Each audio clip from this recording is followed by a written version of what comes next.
The Senate is resumed. Senator Nichols.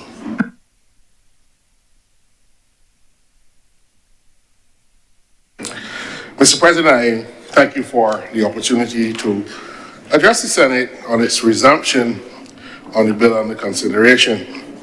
I must say that I delighted in the presentations that have gone so far, and they have given me so much food for thought.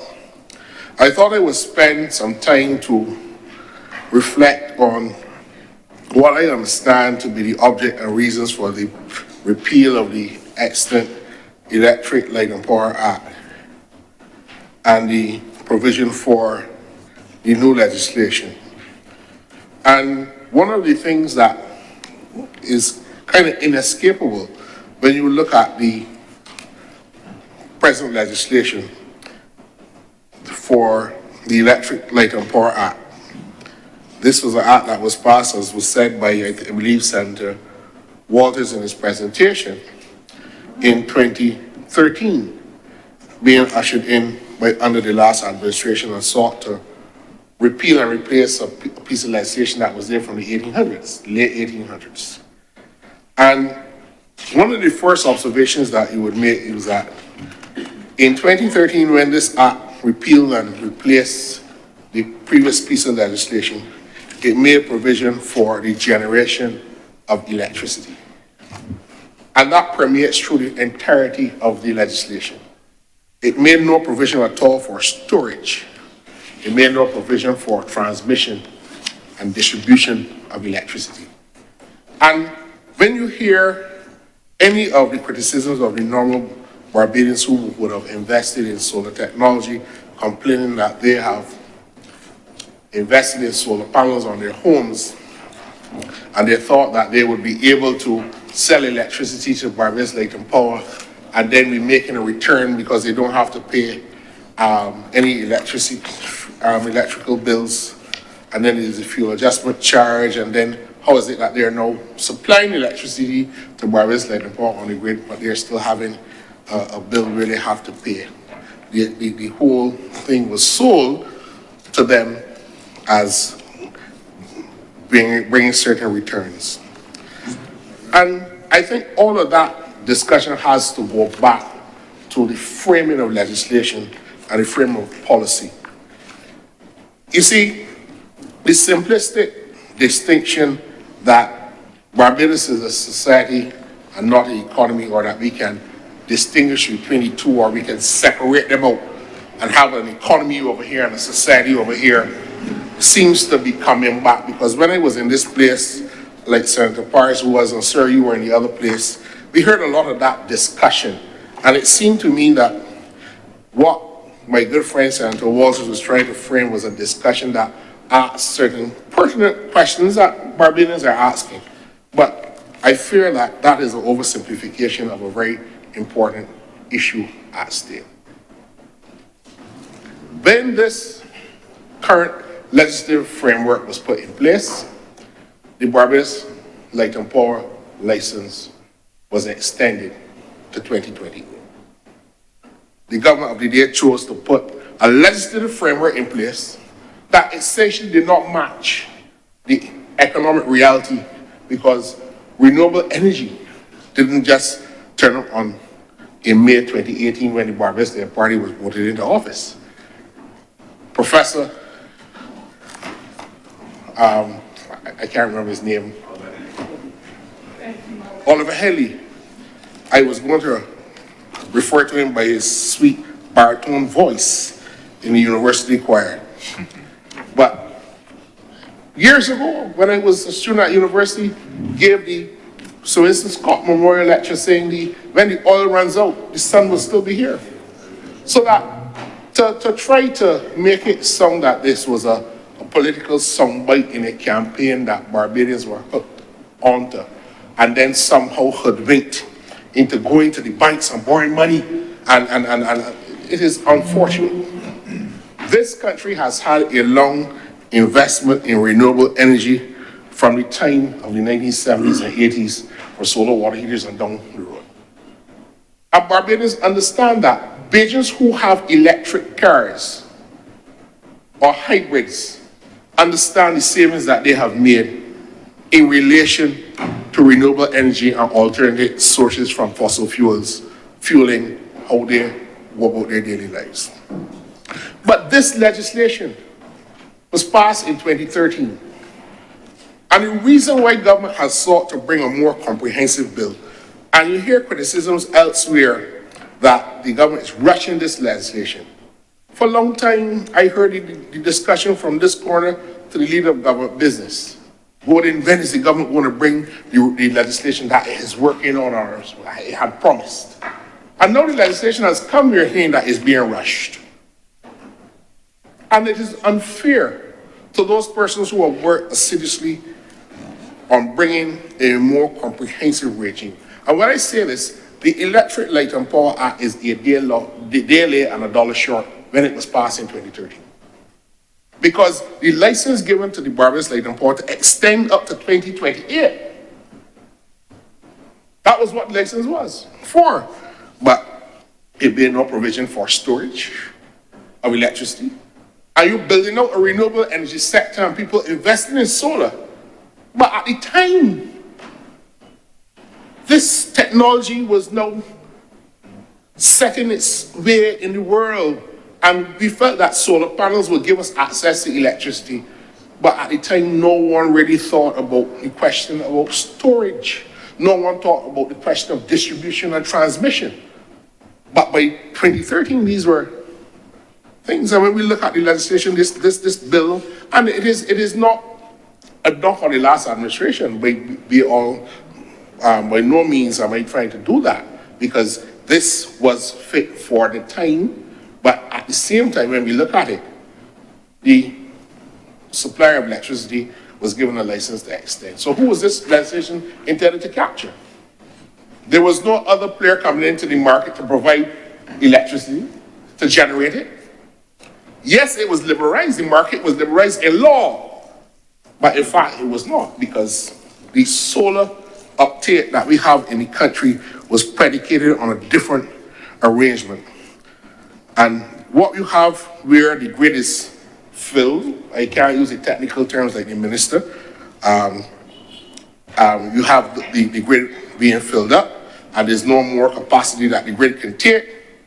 The regulatory regime now has to be set by a certain legislative framework, which this Electrical Supply Act purports to do. And I want to bring to the attention of the Chamber, Mr. President, what I consider to be the fundamental ethos which is different in the framework.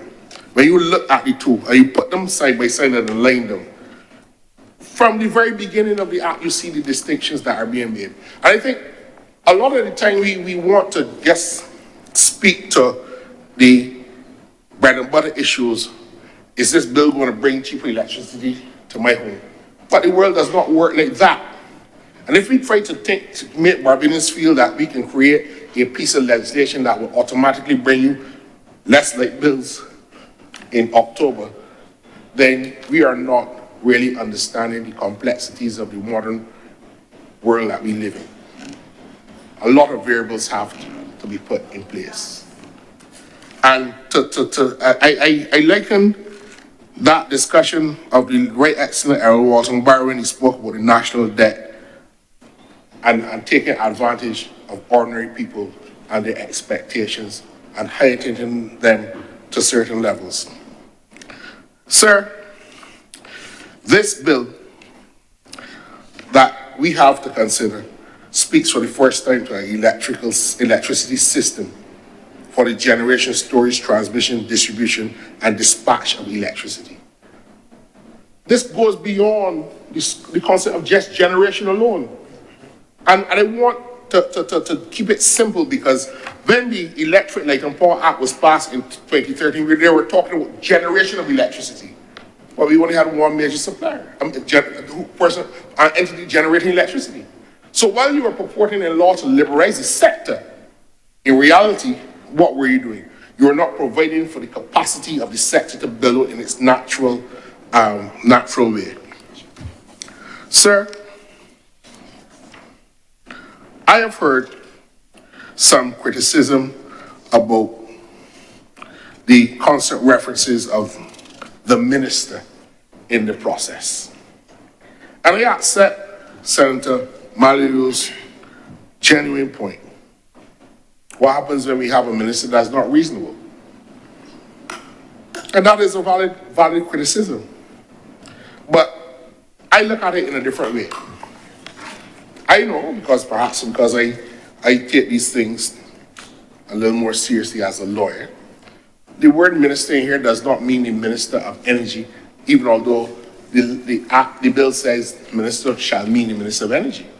No minister by themselves runs the ministry.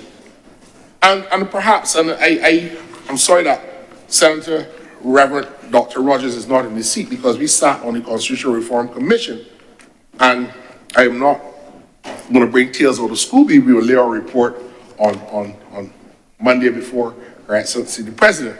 But one of the things that we have not done well in this country is to deconstruct a lot of the systems that we have created. Now, we have adopted the English formulation or the British formulation of the minister must do this and the minister must do that. So when the leader of the government business said today that she was instructed in the Carltona principles, what does that mean? It means that the minister acts through the agencies of his or her ministry. And it's understood that the ministers, when referred to in legislation, is not exercising a personal power, but this power can be lawfully exercised through the ministry.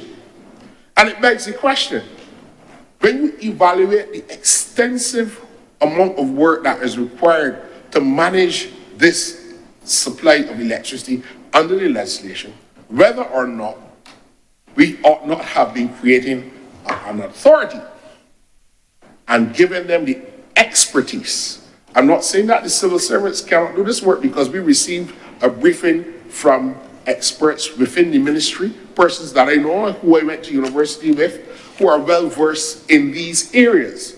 But I am sure that the technical capacity for the management and administration of this, as the minister said, we're now trying to outfit other agencies of government. But the point I really want to make is, have we not come to the stage where in Barbados that we need to move beyond the British formulations of the structures of government to create autonomous departments that the government can rely on in relation to advising on policy at the national level, where the competency is there, where the minister can bring to cabinet objective, qualified and verified information about the status of the sector, and that information is shared with the Parliament so that there can be some accountability as to how government is run and functioning, so that while the criticism is that the minister shall develop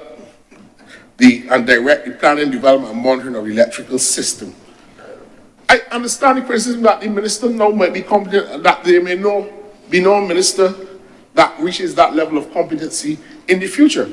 In fact, we might find a situation where in the last two administrations of the DLP, there was not even a Ministry of Energy, but it formed part of a division within the Ministry of Finance, so that there was no day-to-day ministerial direction on energy policy, as was and that is the remit of the last government. But my real criticism is that when we look at the awesome responsibility of the minister, we should not feel that Barbadians, we need to have an energy expert as Minister of Energy.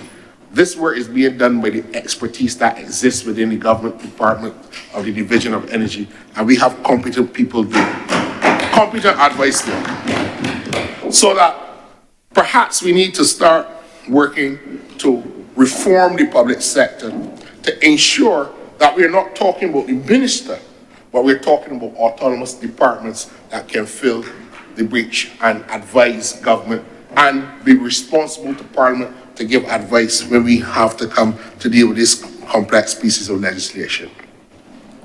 Sir, again, the advisory committee advises the minister.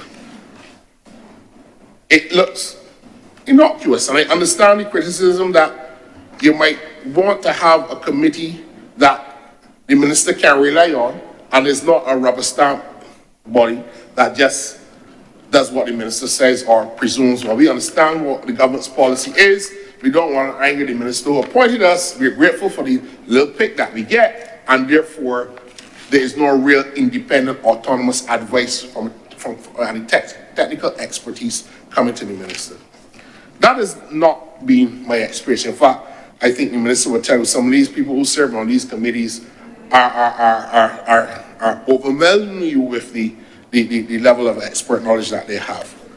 But I just want to indicate their advice on the question of licenses, the issuing of licenses, the renewal of licenses, and the assignment of licenses.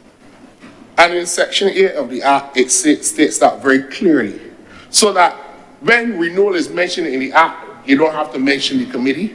When assignment is mentioned in the Act, you don't have to mention the committee every time there is a question of the issue, renewal, or assignment of licenses. I don't mean to criticize the point made by Senator Waters, but that is just cumbersome drafting of legislation. So the bill should not be criticized because it does not refer to the committee in every other section, because the opening section of the advisory committee in clause 8 of the bill speaks to that. We have heard a lot of criticism of the bill in the short time that it was put on Parliament's website for our consideration about the whole question of the absence of interveners. Now, in clause 4, or sorry, I should say section 4 of the existing legislation, I believe it is, section 5, 4B. Provision was made for an opportunity to be given to interested parties during the period in which applications for licenses are made to make representations to the minister or objections. That has been excised from the legislation. And all of a sudden, we hear the criticism that Barbadian and the public interest is now not going to be adequately represented because the government has taken this on. Now, you want to put a photovoltaic panels on your roof. What public interest element is there in giving someone the ability to go to the minister to object or make representations in relation to your license? What is the public interest there? I understand the public interest in relation if you had an electrical supplier like the public utility, which has obligations under the Fair Trading Commission Act and Utility Regulation Act in the performance of the delivery of the service. But what public interest is there at the application for a license to supply electricity? In a fair competitive market, we're not talking monopolies now. We're talking antitrust. We're talking fair competition. When an applicant applies to supply or to provide storage at the level of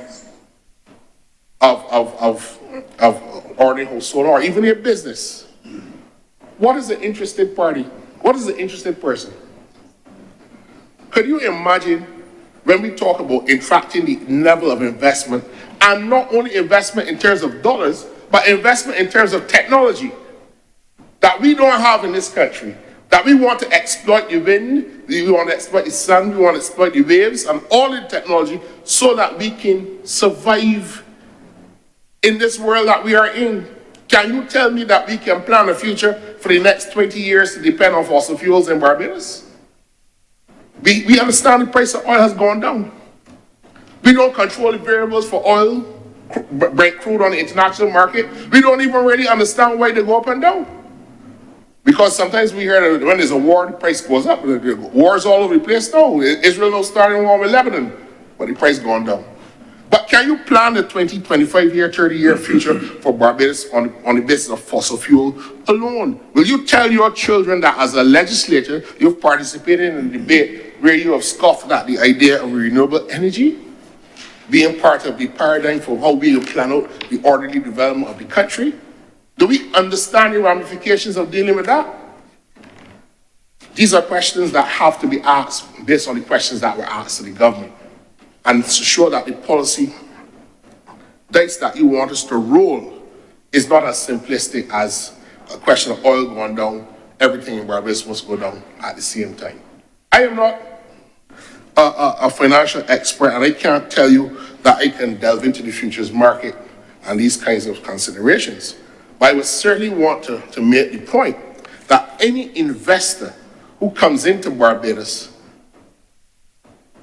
whether it bringing technology or capacity or knowledge or even financial resources into investing in our renewable energy sector, whether it's to meet goals for 2030 or whether we have to push them back, the current needs that we have as a country. What is the public interest of an interested person saying to the minister, don't come?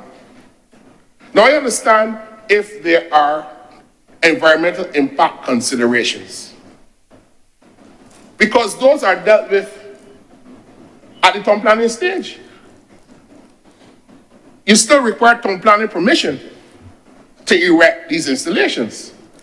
And I will say this, we know that the Cahill project that was spoken of by the last administration, that wasn't stopped at the level of the minister issuing a license.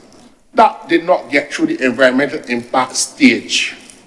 So to give the impression that the removal of an intervener at the stage of the issuance of a license to operate an electrical supply system is now some great problem for the people of Barbados. This has nothing to do with rate setting or the prices determined or tariffs determined by the Fair Trading Commission. That has not been interfered with. This is a process of applying for a license to supply electricity, whether it's through generation, transmission, distribution, storage, and things of the like. Now, I am not going to say that there are no public concerns, but what is the minister required to do under the application for a license? And I can take the time to take the country through it, so the chamber through it, and hopefully the country chair, because there has been some mischief out there suggesting that the government is up to sinister motives. And the first thing is transparency. The minister makes the decision. And as I said, it's not the minister, but it's the ministry's collective work that determines how this license process will go. Then the interested party says, I want to make representations. Do you give them the application? Do you give them the proprietary data of the applicant? Do you give them the technology that they're planning to bring in the company so that the interested person can look at it? And at this stage, who is the interested party? The previous legislation, the existing legislation that we're attempting to repeal today, does not go into all of that.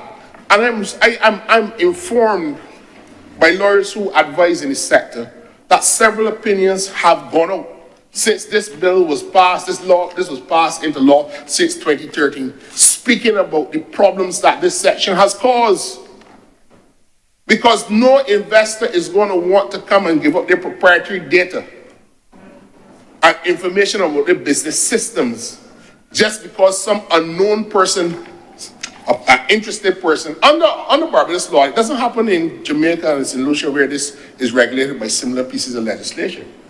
But at the license application stage, we're talking about blocking or interfering millions of dollars of investment. And it's not only foreign direct investment coming in. And I want to say to my good friend, Senator Walters, I am a full convert of the economic model of how Barbados has to operate. That was explained to me by the late, right, Honourable Professor Owenatha, is you need to have a certain amount of foreign direct investment coming into Barbados each year, else we will not be able to balance our books or maintain the standard of quality of life. The government cannot do it by taxes or borrowing alone. And the time must come for us to stop scoffing at foreign direct investment into a small nation like Barbados. We have to accommodate it. The fulcrum of Barbados's development for 300 years has been on the basis of foreign direct investment. Senator Walters. Mr. President, Senator Nichols is misleading the House, suggesting that I was scoffing at foreign direct investment. The comment I made is to allow the chamber to understand that the need and request for foreign direct investment must not take over precedence over the need of consumers in this country, and that there must be a balance when moving to renewable technologies, using foreign direct investment or local investment matched squarely against the needs and the pockets of the consumers, the person that have to pay the utility bills. Please proceed, Senator Nichols. I thought that the good Senator rose to make the point I was making. I probably think I may have put it a little more eloquently than that. But I think he's saying the same thing that I'm saying. So I certainly don't understand why he rose to say that is a point of elucidation. I wasn't misleading. And I wasn't really speaking necessarily to the senator, a point that he made. But there is a view that foreign direct investment must be looked at with a very jaundiced eye, and that we must be very careful and very suspicious of it. And I'm saying that I'm a convert of the philosophy that if we don't have enough foreign direct investment, then the only sources of government revenue have to be taxes or borrowing. And if you want to sustain a level of quality of living in this country, given the structure of our economy and given where we have come from, we need it. So if you're going to have a busybody who, like a certain person who the court just made a person know they can't file actions in the court, but 80 actions in the court. So if you have a person who decided every time somebody applies for a license to do a renewable energy project in Barbados, and the minister has to consider, I put in an objection. What is the public purpose of that objection? This is not an objection to how they integrate within the system and affect tariff setting, which is the domain of the FTC. This is not about the environmental impact of the development on the land in Barbados and how it affects communities. That is the domain of the town planner.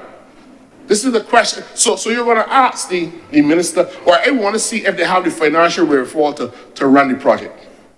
I want to see if they have the technical capacity to be able to administer this project. I want to see if their decommissioning plan 30 years from now meets the specifications 30 years from now, because I am an interested party. And if you have an interested party at the level stymieing the development, then you will frustrate the build-up of this sector. So one of the things that the government is trying to do is to play catch-up. Because when the present legislation was passed, no serious contemplation was given, as I said, to things beyond distribution. This bill that is under consideration here is so mammoth in its scope that a debate in this chamber and in the other place next week will not do justice to how it will transform. I mean, when I look at this bill, and I can go back, I had a lot more things to say, but I see the president looking at the clock. But I know I'm only 10 minutes into my presentation. System planning. That was absent from the last piece of legislation. And again, I say, I don't want my colleagues from the Democratic Party, I think I can call both of them that no, sir. There are two of them here now. There was only one before, right? But the last piece of legislation, or the current legislation, did not provide for government to operate. And I think that is a symptom of the fact that there was no coherence at the ministerial level. When you have a minister of energy now, not operating within the confines of the Ministry of Finance, you can give wider scope and reflection on government policy. And that is what is happening here, because the minister now directs the planning, development, monitoring of the electricity system for the purpose of ensuring the utility, the public utility, to develop integrated resources and resilience. The minister spoke about that today. Grid modernization. Now, which legislation before required them to deal with a system, electricity system, that deals with grid modernization before? This is comprehensive, this is far-reaching. And in a country where, and I certainly have felt the impact, my colleagues on this parliamentary team know, that flooding is now going on in places in St. Thomas that never occurred before. We have now to be more resilient. And the ministry is requiring the public utility to develop systems to ensure that Barbados can meet the challenges that we have ahead. So we can talk about reducing electricity bills. I'm not saying that that is not what the government is about, but these are bigger challenges in this bill. And to ask Barbadians to dismiss the government's efforts today on the basis of whether your light bill is going to come down in October is to do an injustice to what the regime that is being ushered in by the Electrical Supply Act, this Electrical Supply Bill, purports to inaugurate in this country, Mr. President. Sir, I have no doubt that we have not gotten everything right in energy in Barbados in the last 20 or 30 years. No doubt. I have no doubt that the last administration, when they passed the Electric Light and Power Act, was making a start. This is an improvement, and I understand that there's no widespread opposition from the opposition centers, although my friend is yet to make his contribution to the debate. But I understand that there's no opposition, and we probably might get more heat than light in any event. But there is no widespread opposition to the wide impact of the bill. But I want Barbadians to start to address their minds to some of the work that government is doing outside of the filter, from my side and from the other side and any other sides. We can even listen to Senator Malloy and Senator Drakes on these matters. Keen to hear what she has to say if she's making a contribution to the debate. But sir, this bill is an important piece of legislation. When I saw it, I contacted the minister and told her in the way that I would tell her as an old schoolmate, this is a big deal. This is an important and revolutionary change in terms, not only in the liberalization of the sector, but trying to bring order to a sector that has galloped ahead of the existing legislative framework. It is also bringing a demand on the government to outfit the department, or I should say the ministry, to ensure that it can manage the requirements under this piece of legislation in a way that will redound to the benefit of Barbados long to the future. So, Mr. President, with those words, I am happy to support this bill, and I'm obliged to you for the time given to me. Thank you. Thank you very much, Senator Nichols. Senator Drakes. Thank you, Mr. President. I must say that I've enjoyed this debate so far. It is an area that I'm not necessarily intimately tied to, but I do have some vested interest, particularly as it relates to how the green economy in particular in Barbados has evolved, and the activities around the targets that we have for being, and I will clarify this, carbon neutral by 2030. Not 100% renewable energy. The two are distinct and different. And I think that needs to be said.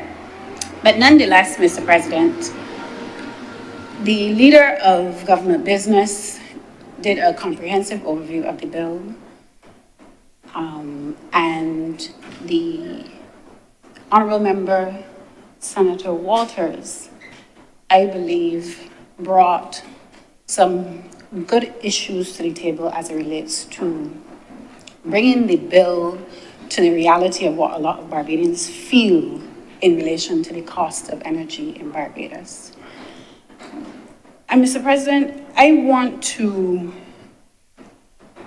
go at this bill and debate it or make my contribution from the standpoint that this is a very complex issue. It is a complex sector. And its core is wrapped up in the design of the energy or the electricity sector, I would say.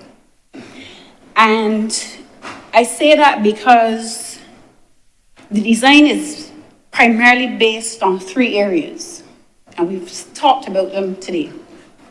The cost, the type of energy, whether it's renewable or fossil fuel, and the reliability as it relates to the stability of the grid and the distribution network that you have. Those 3 things. And those 3 things, Mr. President, have trade-offs. You cannot get all 3 at optimum. You cannot get cheap energy that is renewable in nature right now, and it cannot be 100% reliable. That is the problem that we are facing. Because by its nature, renewable energy, as we've heard earlier, is intermittent. So it brings an element of instability to the grid, affecting the reliability. And then because of the cost of capitalizing the infrastructure, it is expensive. So, Mr. President, those are the trade-offs. So, how these things then are balanced is directly related to the design of the type of electrical system or electricity system that we have in Barbados. And if that is so, the question has to be first looked at from what do we have now? Or what did we have in the past, a historical context.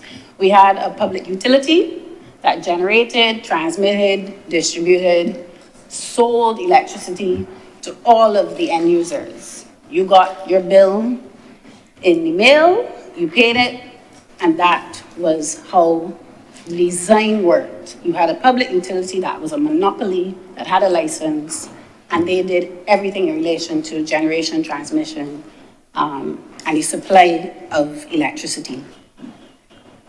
And it was also based on fossil fuels, which relative to renewable energy was still relatively cheaper than renewables, and it was based on a reliable grid system because you had one actor managing that entire system of supply of energy.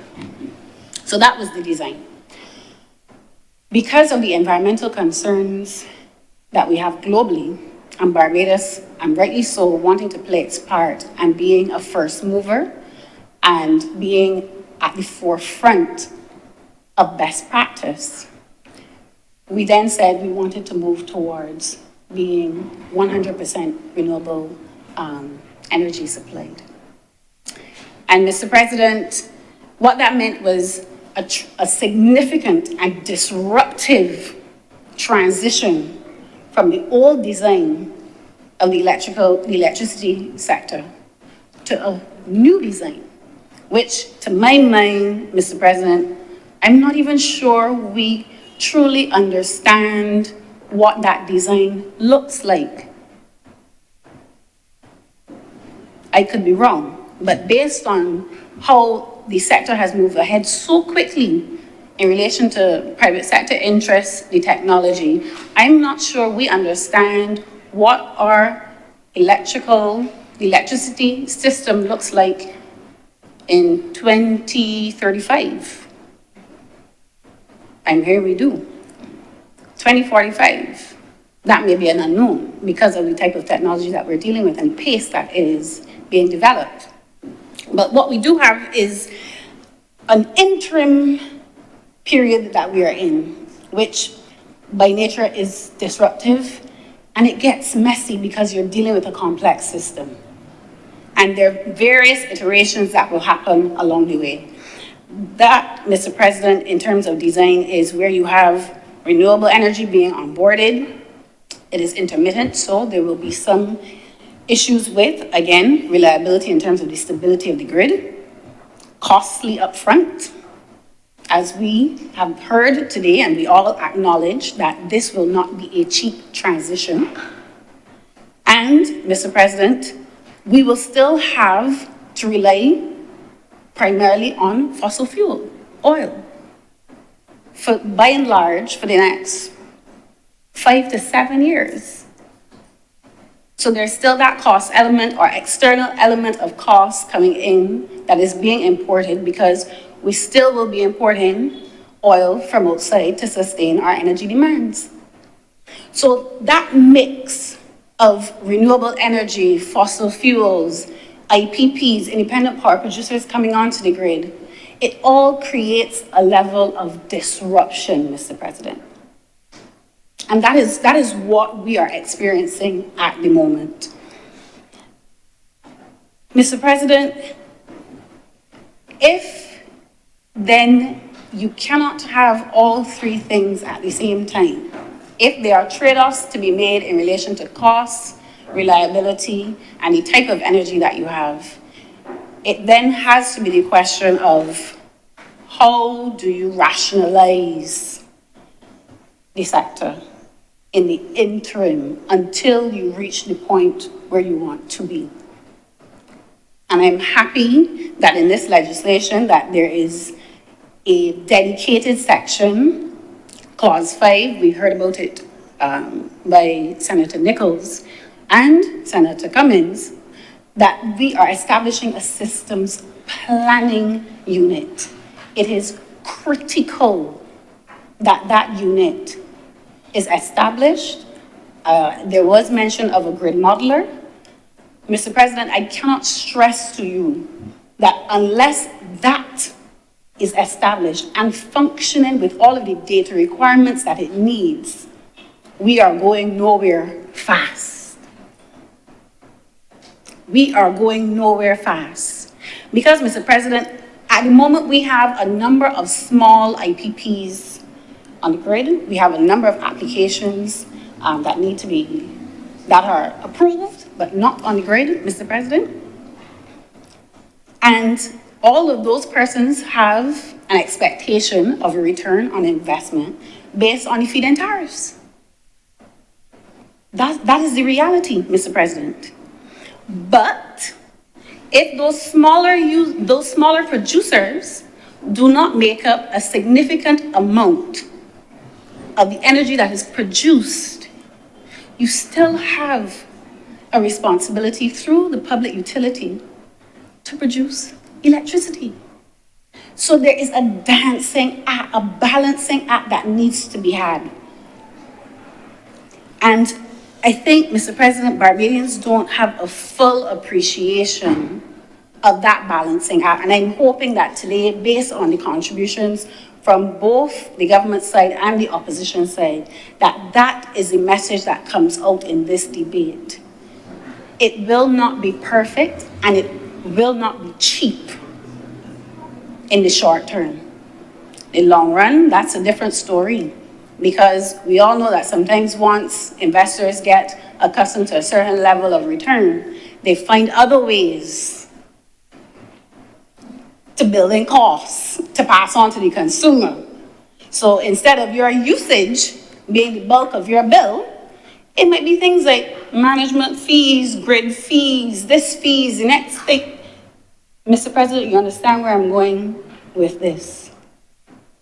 So I understand the angst that a lot of Barbadians would have in relation to the cost of electricity in both the short run and the long run. Because, Mr. President, there's a saying here in Barbados that once it goes up in Barbados, it don't come back down.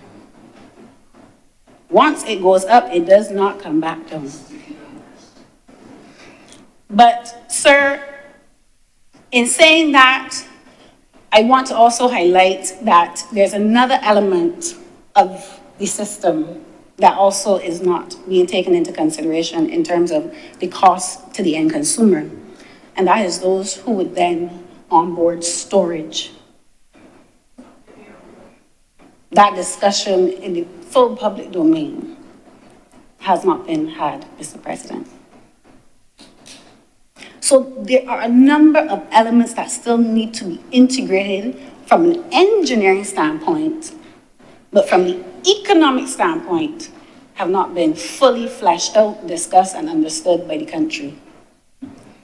Mr. President, as I said, this balancing act between cost, reliability, and the type of energy is also reflected in what the Barbados Light and Power at the moment, based on at December 2023, the information coming from the Barbados Light and Power is that of every dollar of revenue, and this is where it gets very crystal clear, pun intended, yes, pun intended, every dollar of revenue that Barbados Light and Power receives in revenues, 51 cents goes to fuel costs and feed-in tariffs.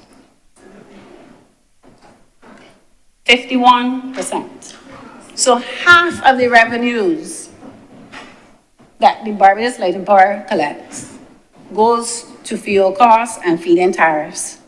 And if, again, we're saying we want to place more producers onto the grid, that means what? Greater level of feed-in tariffs. But again, if we increase the amount of producers, but we're still being reliant to a substantive degree on fossil fuel, the fuel costs will also remain.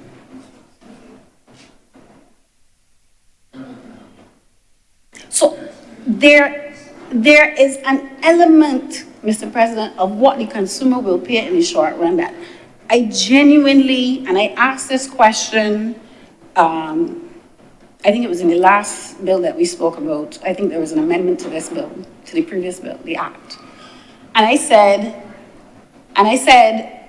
there needs to be a clear, frank conversation to Barbadians about their electricity costs in the next 3 to 5 years.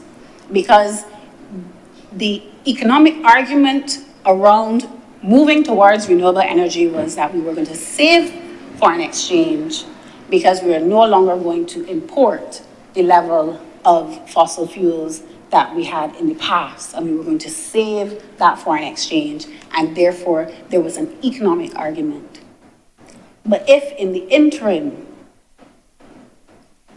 fuel cost still remains in the system and being produced on the grid, feeding electricity, we have the IPPs moving into the sector, and 51% of the revenues collected by the Barbados Light and Power in 2023, of every dollar, is going to fuel costs and feed-in tariffs. We are stuck somewhere at square one as it relates to cost, Mr. President. And I want to highlight here, Mr. President, based on global petrol prices data, 2023, the average global cost of residential electricity based on 150 countries was 15 cents per kilowatt hour. For commercial, 15 cents per kilowatt hour.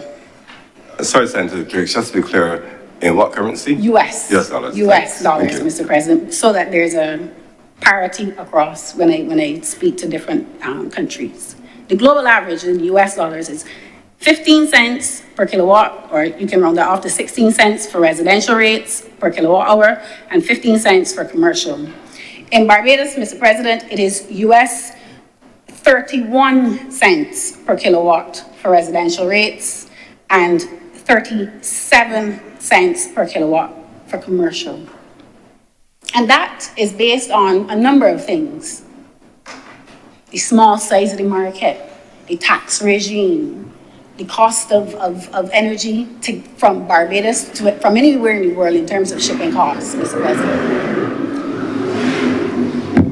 Other Caribbean countries, Mr. President, Jamaica, their residential average cost, US 27 cents per kilowatt for residential rates. Trinidad, of course, oil and gas country, as we know here. I will ignore the asides, Mr. President. 5 cents, just next door to us. Sounds nice, it does. But again, the trade-off, it would be considered dirty fuel based on the discussion around renewable energy, but it is cheap. That's why I'm trying to get people to understand this trade-off is real, Mr. President, and it must be managed. The only other countries in the region that have a higher rate than Barbados in terms of the residential cost, Bahamas at US 42 cents per kilowatt, and Bermuda 52 cents per kilowatt. So, Mr. President, the question overall then has to be, what energy system design gives us the most affordable energy given the renewable energy targets that we have that is reliable? That is the question. That is the question. What is the energy design that allows us to at least optimize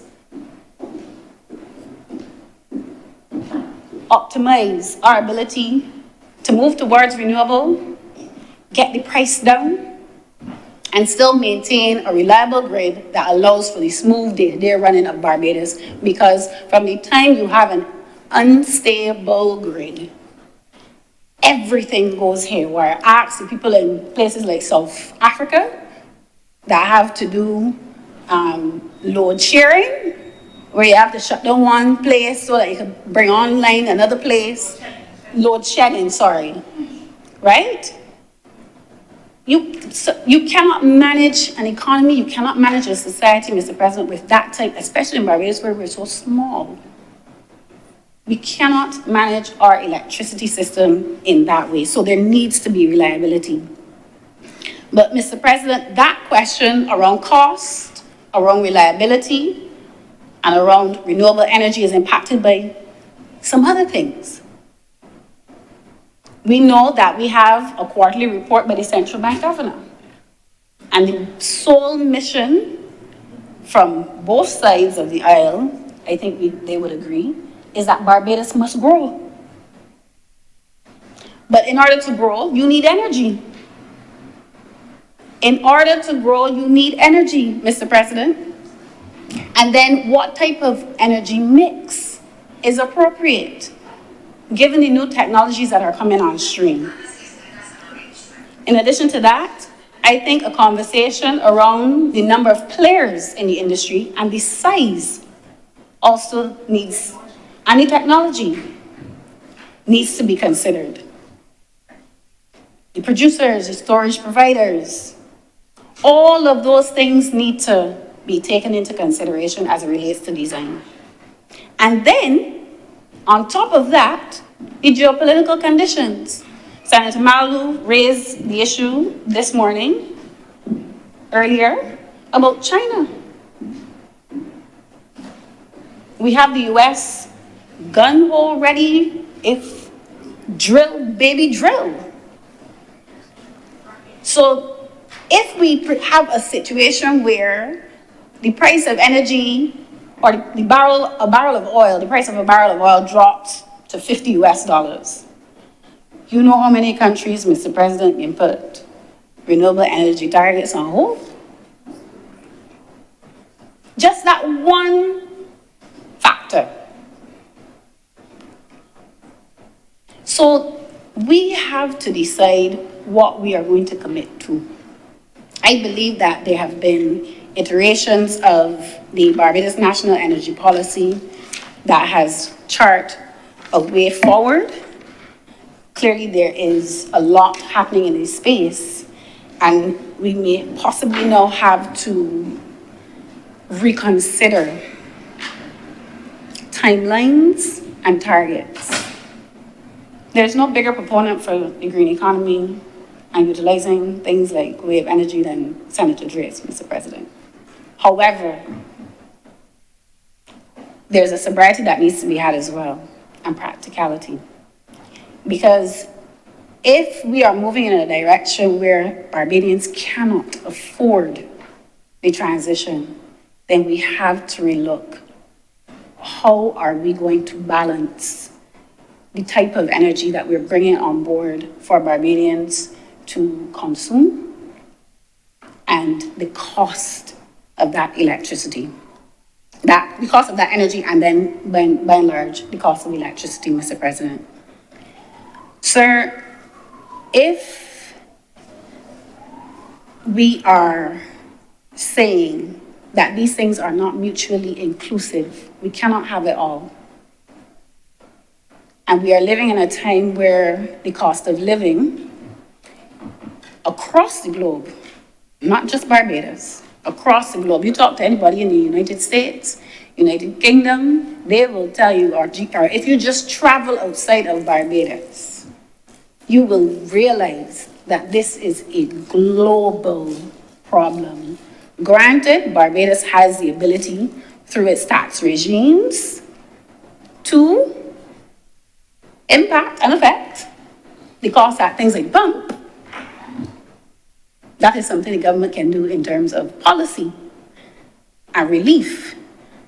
But however, coming out of the COVID-19 pandemic, the economic policies that were instituted then, Mr. President, we are actually now seeing the effects of it from an economic standpoint in terms of the cost of goods and services globally. And Mr. President, I will wrap up by saying that I am hoping, and based on this bill, there seems to be a lot of work that is happening in the renewable energy space and the electricity sector. One of the glaring omissions, however, and this was raised earlier, is the license to the public utility. That is a major factor in what that energy system looks like and the electrical system looks like in the future, or in very near future at that, Mr. President.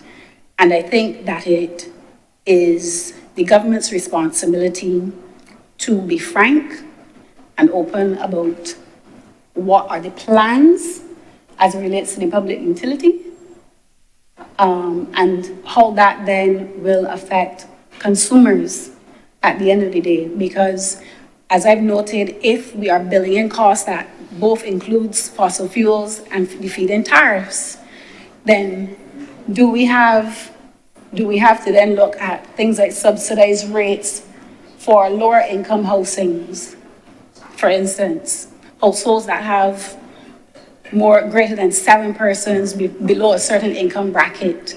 Those are the types of policies that we would have to start to look at, so that the people at the bottom, the people who simply cannot afford, not the ones running ACs all day long, but the people who have a certain level of standard of living, Mr. President, that they are kept above something that is dignified in Barbados. Because, Mr. President, if that is the case, and there is a substantial increase in electricity rates without a review of the characteristics and the types of households and their usage, we're going to find ourselves in an even worse situation as it relates to poverty. Poverty, Mr. President. But I assume that the government, because it usually says it has all bases covered, they are thinking about these things. And I'm sure that the substantive minister, who is the leader of government business, has been in consultation about these forward potential scenarios as it relates to the cost and the cost of energy and the price the consumer pays if we continue to have these built-in costs that make up, as I said earlier, at the moment, 51 cents out of every dollar of revenue that the Barbados Light and Power collects. So, Mr. President, this issue of renewable energy, it is an issue of energy security, it is an issue of national security, but it is also directly and intimately related to our ability to transact and produce, supply goods and services here in Barbados. Once you increase electricity rates, everything, Mr. President, increases. Every single thing increases. Something as simple as refrigeration for cold storage goods is affected. So I, Mr. President, will continue to monitor from the outside what is happening in this space. There are a lot of things I like in the bill, I would say that, but there are also some things that concern me. But Mr. President, my aim this afternoon was to highlight that it is an issue of design. Design affects the economics, design affects the type of energy system or the types of energy systems that we have on board. And Mr. President, it affects basically our way of life and how we as a people use, produce, and interact with energy and electricity, Mr. President. And as my voice is going, Mr. President, I'm obliged to you. Thank you very much, Senator Driggs. Senator Warren. Thank you, Mr. President. And I rise to make my contribution to this debate on the electric supply bill. And to me, it is, well, it can almost say a bittersweet, well, bitter moment, because I had the privilege of actually speaking on the Electric Light and Power Act 2013 when that act was, this bill was introduced. I spoke on this bill in the Senate, and the renewable energy sector is an area for which I have some interest and I've followed for a long while.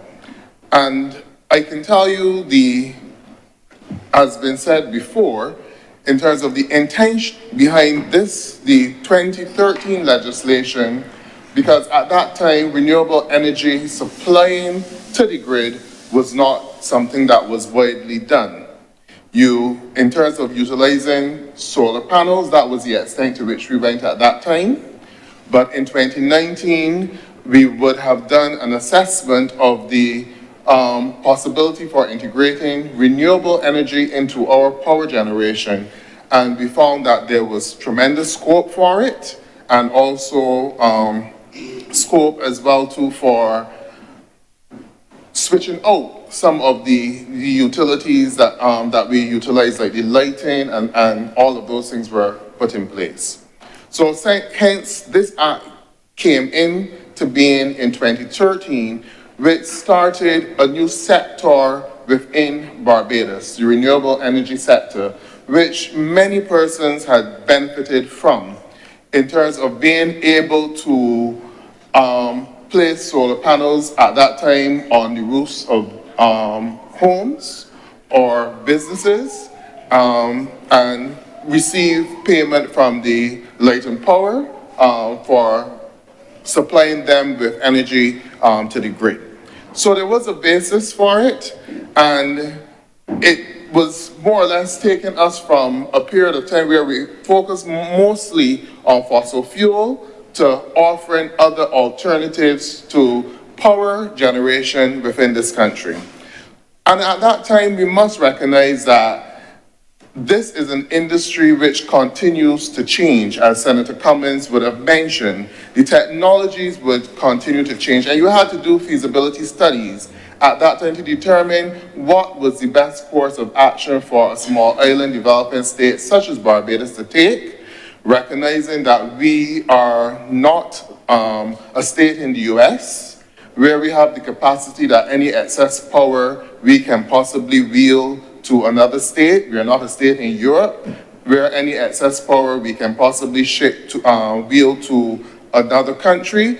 And even though we are close geographically in the Caribbean, it's still not necessarily practical at this time, even though it is done, where in Europe, because it is a significant investment cost. So you have to determine how you are going to invest in the industry and what challenges you're going to take on. And for that matter, the point made by Senator Nichols for the absence of a note on storage in the legislation at that time, I'm certain that persons who are investors in the renewable energy sector will tell you that that was possibly not a feasible alternative at that time because of the costs of implementing the storage at that time.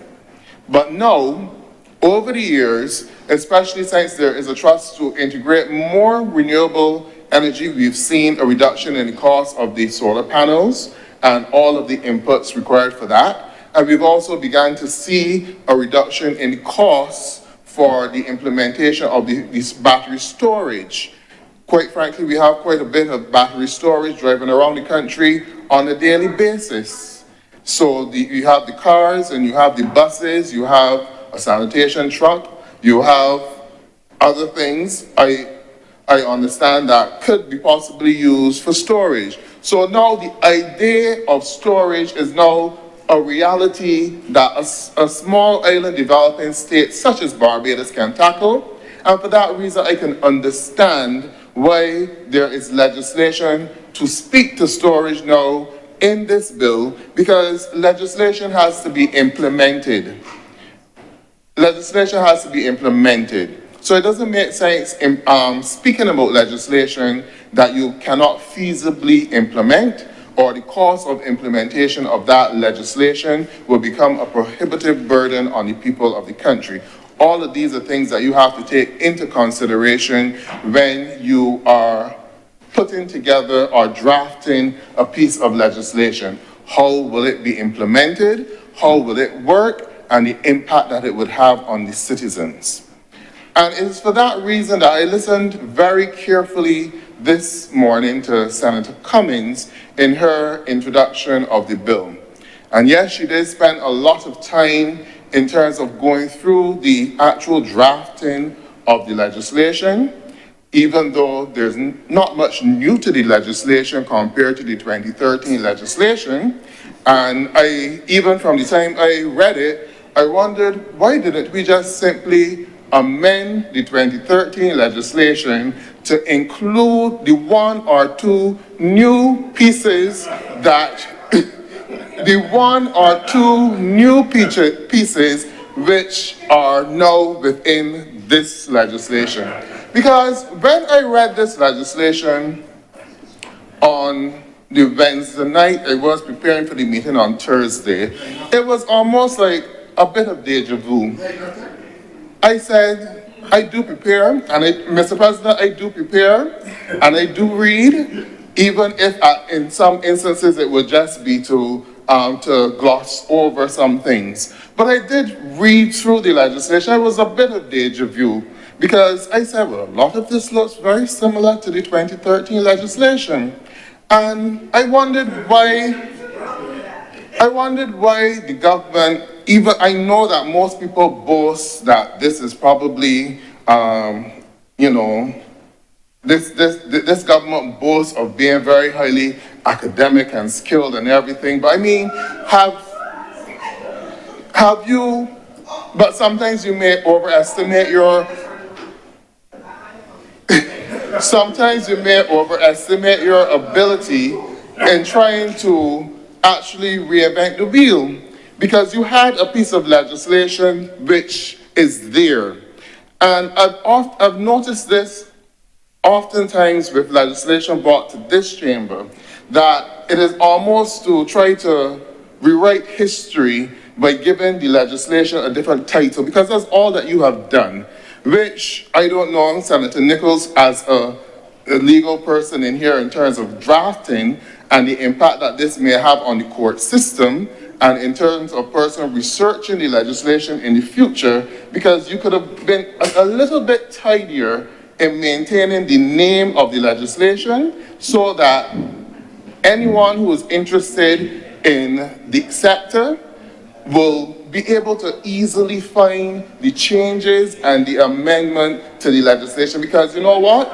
When you are looking at investing, you have to be able to find the legislation to make sure that the project that you are looking to bring to the country falls in line with the legislation. So you have this whole name change, but I guess that Minister Cummings wanted to make sure that she can stamp her approval on something, and here she has done it today with the Electricity Supply Act bill, and that is what she has brought to the legislative process in Barbados. So I think that all of you should tap the tables for her.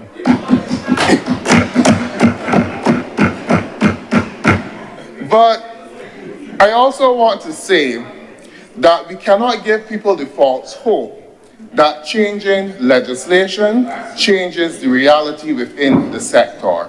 And that is what I would want to speak about. Changing legislation does not change the reality within the sector if the policy makers do not understand how the sector works and how the sector operates and what is needed in order to bring to life and make reality the legislation which you have just created. Now, many of the things in this legislation I said existed in the previous legislation. Even the one which Senator Nichols made heavy weather about in terms of the systems planning. But good. I can credit you with expanding on it in a little bit more detail, because that is important for the renewable energy sector to work. Because you have to recognize that in Barbados, we have a finite resource in terms of the amount of electricity we can supply. Even though you may be able to produce 300 megawatts, our system only utilizes 175 megawatts as the information is, right? So even if so therefore, within this legislation that we had before, and before the government came to office and basically put renewable energy on steroids, as Senator Waters would have mentioned in his presentation, I must commend him for his presentation this morning in terms of bringing this piece of legislation to the actual people of Barbados to let us know how it will impact on us. And I would want to make a quote from a BRAVE conference in 2016. The whole idea of why we moved to this trust of renewable energy. And that quote says, "We can no longer afford to have some of the highest electricity rates in the world, which in some cases are 5 times higher than what exists in industrialized countries." And the whole idea was that we gone into this project to make Barbados more competitive. Competitive in terms of electricity. When you look at every single sector in Barbados, electricity is more or less the cost leader in the majority of all of our sectors. In the manufacturing sector, it is electricity. That is why our manufacturing sector is not as competitive as Trinidad. In the tourism sector, electricity also plays a role as well. So it will have an impact on the room rates that we charge, or the fact that some hotels are actually now charging the occupants to utilize AC and things like that. So it has an impact on our competitiveness. And these are things that we must pay attention to not only when we're legislating, but when we are also implementing policy as well. So what we're doing here today is just a cosmetic change of name, but I have not heard the minister speak about the actual issues that will change the gridlock that we currently face within the renewable energy sector. And when I say gridlock, Senator Walters mentioned it. He mentioned that there were, how many? There were probably over 105 megawatts of renewable energy still waiting to get onto the system. That shows that we have a system that is not working. Now, when this administration came to office in 2018, you had a renewable energy sector which was more or less regulated. We knew that we could only take X amount of renewable energy onto the system. Therefore, the Barbados Light and Power licenses were offered to take up that. But then there was a change in policy which opened up the floodgates for larger solar fields in Barbados, which more or less knocked out the average householder who wanted to get a 3 kilowatt system on their roof or even a 5 kilowatt system, because now you have a solar field with 100 megawatts taking out that capacity from individuals. So that is why what Senator Walters was saying made absolute sense, because you are now having a renewable energy sector where the average Barbadian, they do not see the benefit of it, but to them, it comes at a cost. Because you are hearing the Fair Trading Commission recently speak to putting battery storage, allowing battery storage onto the grid, and that would come at a significant cost, which could result in electricity bills being increased by as much as $40 to allow for that battery storage to come onto the grid. Now that is going to be a significant pain and a burn for the average householder who already cannot afford the electricity bill. But now you are having it done in that way because we want to quickly accommodate all of those investors who are out there waiting and suffering and burning, because we knew for 6 years that there was not adequate battery storage on island. Can't say this minister because this minister was not there for the entire 6 years, but what did the government do to facilitate getting that battery storage in place so that you can have a smooth transition and roll out within the renewable energy sector, so that it would not right now be in gridlock, but it would be operating efficiently. So that's the point that I want to make. Changing legislation does not mean that the sector will operate efficiently. The administrators, the policymakers, the government of the day must understand how the sector works, as Senator Drakes pointed out in her presentation not too long ago. And I completely agree with you and see where you're going. You must understand, and I did not hear much of that. I did not hear the minister speak anything about baseload projects, which would have been good, even though there may be some in the pipeline. It would have been good to give Barbadians the reassurance that those projects are there, because it is having baseload projects that would allow the Barbados Light and Power to basically take more renewable energy sources which are variable onto the grid.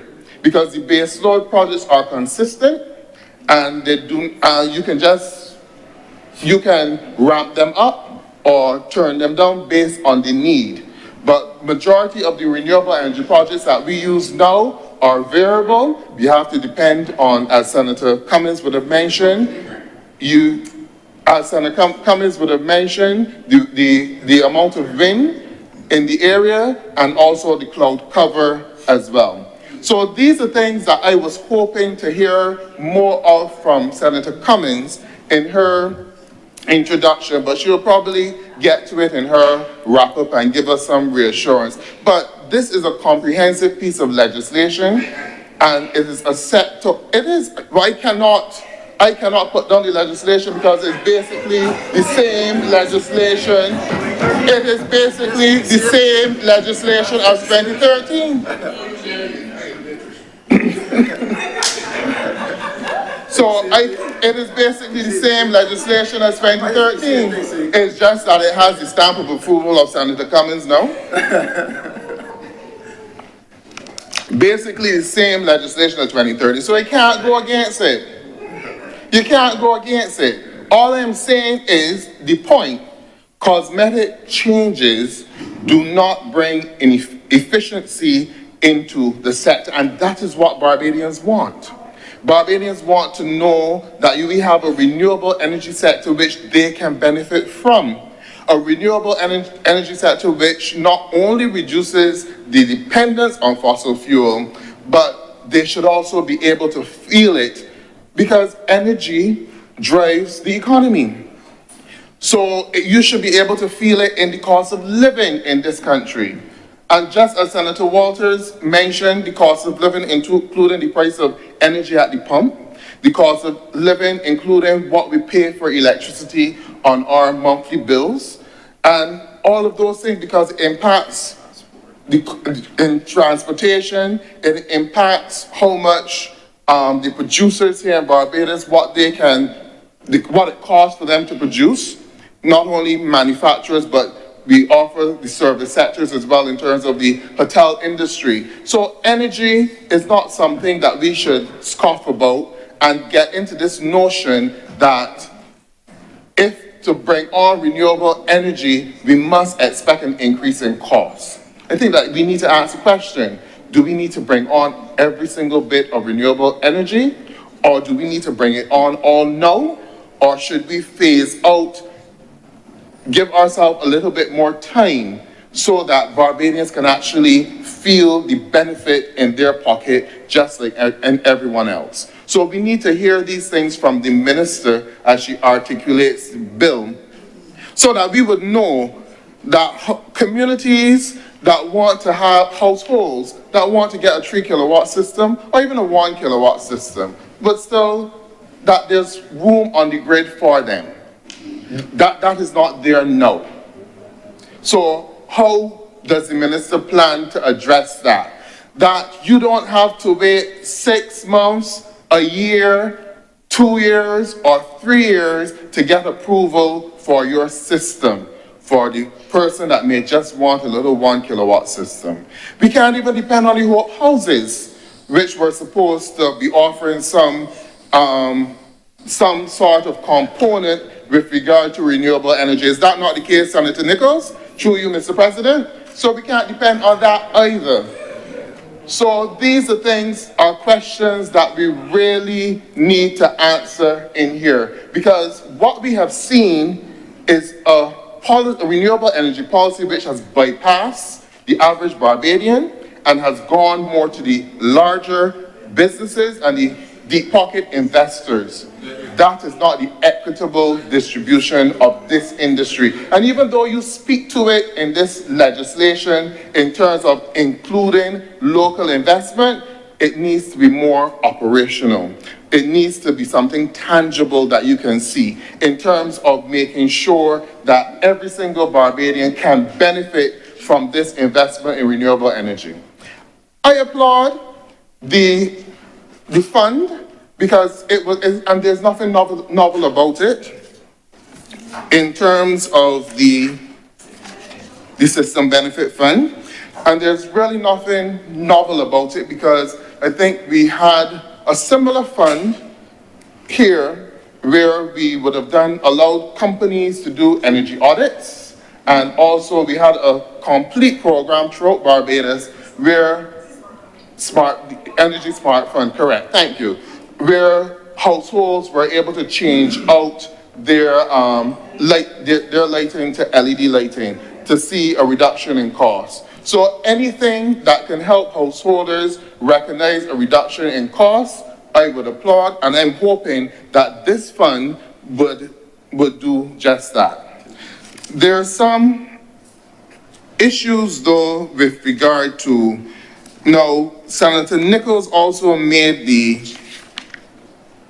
comment with regard to the interveners. And I think that there is a place for interveners as well. And I think that many Barbadians would be happy to hear if the minister would say that there will still be some scope and avenue for interveners to make contributions, especially to the Fair Trading Commission, on their behalf with regard to when this new bill is implemented. Now, I would want to go back because I remember it was mentioned when we piloted the 2013 bill, there was a comment by the other side that the powers offered to the minister were too wide. But we have here a situation that the powers offered to the ministers were too wide by the other side.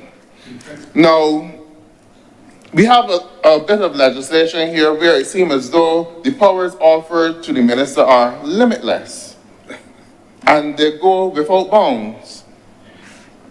And that is something that we need to look into. The 2013 legislation was better worded in terms of, no, but y'all, it was better worded in terms of application for issues of a license, which would be section 5.3, where the applicant. So just for clarity, Senator Worrell, you're referring to the 2013 legislation. Yeah, Electric Light and Power Act of 2013. Thank you. The Electric Light and Power Act of 2013. But there was a requirement in here for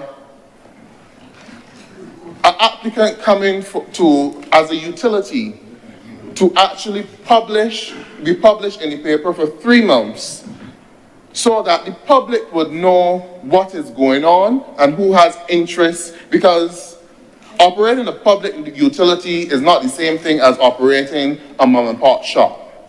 This is something that impacts on everybody in Barbados. And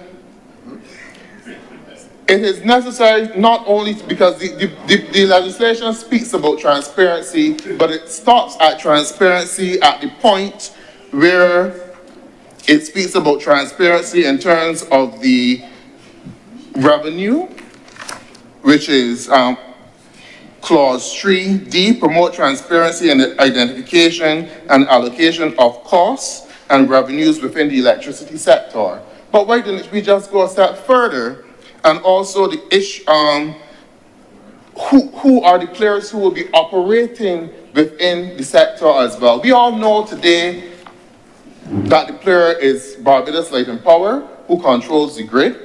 But I think that the public should be comfortable to know who are these new players with intention to come on board who will be operating in the same space as Barbados Light and Power. So why not take the transparency to that extent, where you also publish in the papers your intention, as was the case in the 2013 Act, and allow persons time to have the opportunity to review it and also to offer any comment on it as well. So why not consider taking transparency down to that level? There's too much uncertainty in this legislation, and the way how it is currently written,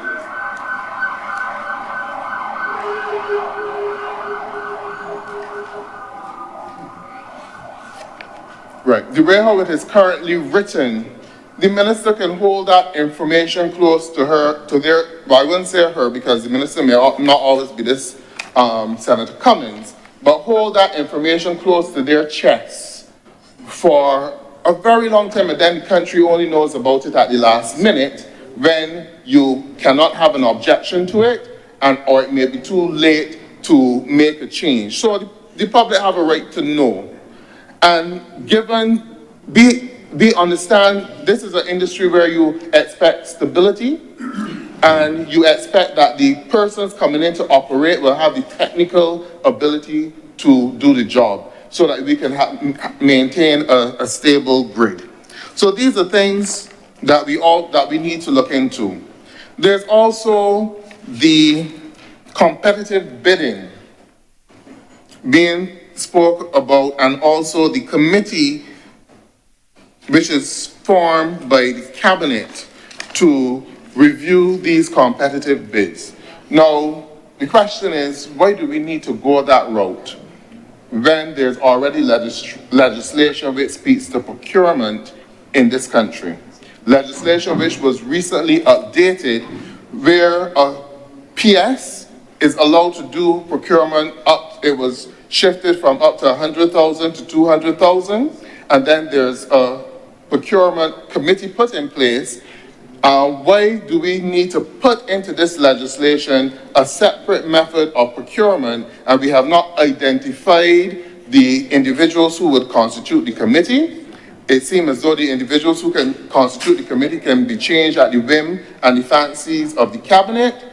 What is really going to go on in that procurement process? And I think that the minister should do everything possible to make sure that there's transparency, and at every point in time that, no one can say that your hands have been in the cookie jar or seem close to going into the cookie jar, anything of that nature. So when you put legislation like this, it opens up the back door for it to be misused and manipulated.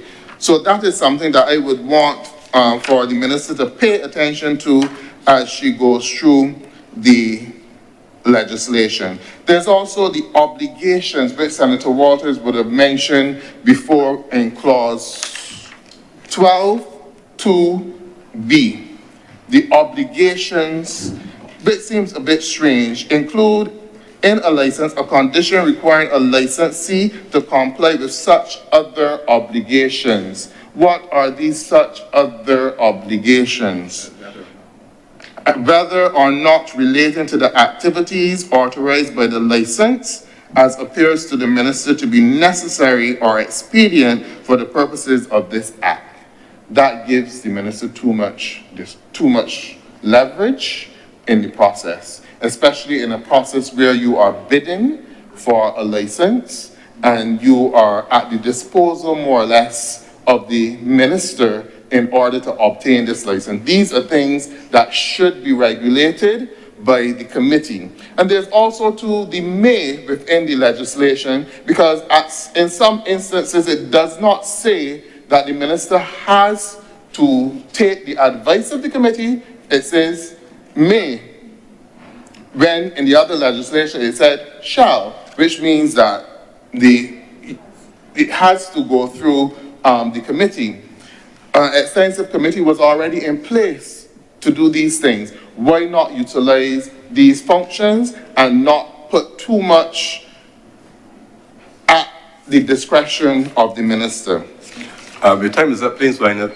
All right, thank you, Mr. President. And with that, I would want to say, cosmetic changes do not bring about efficiency.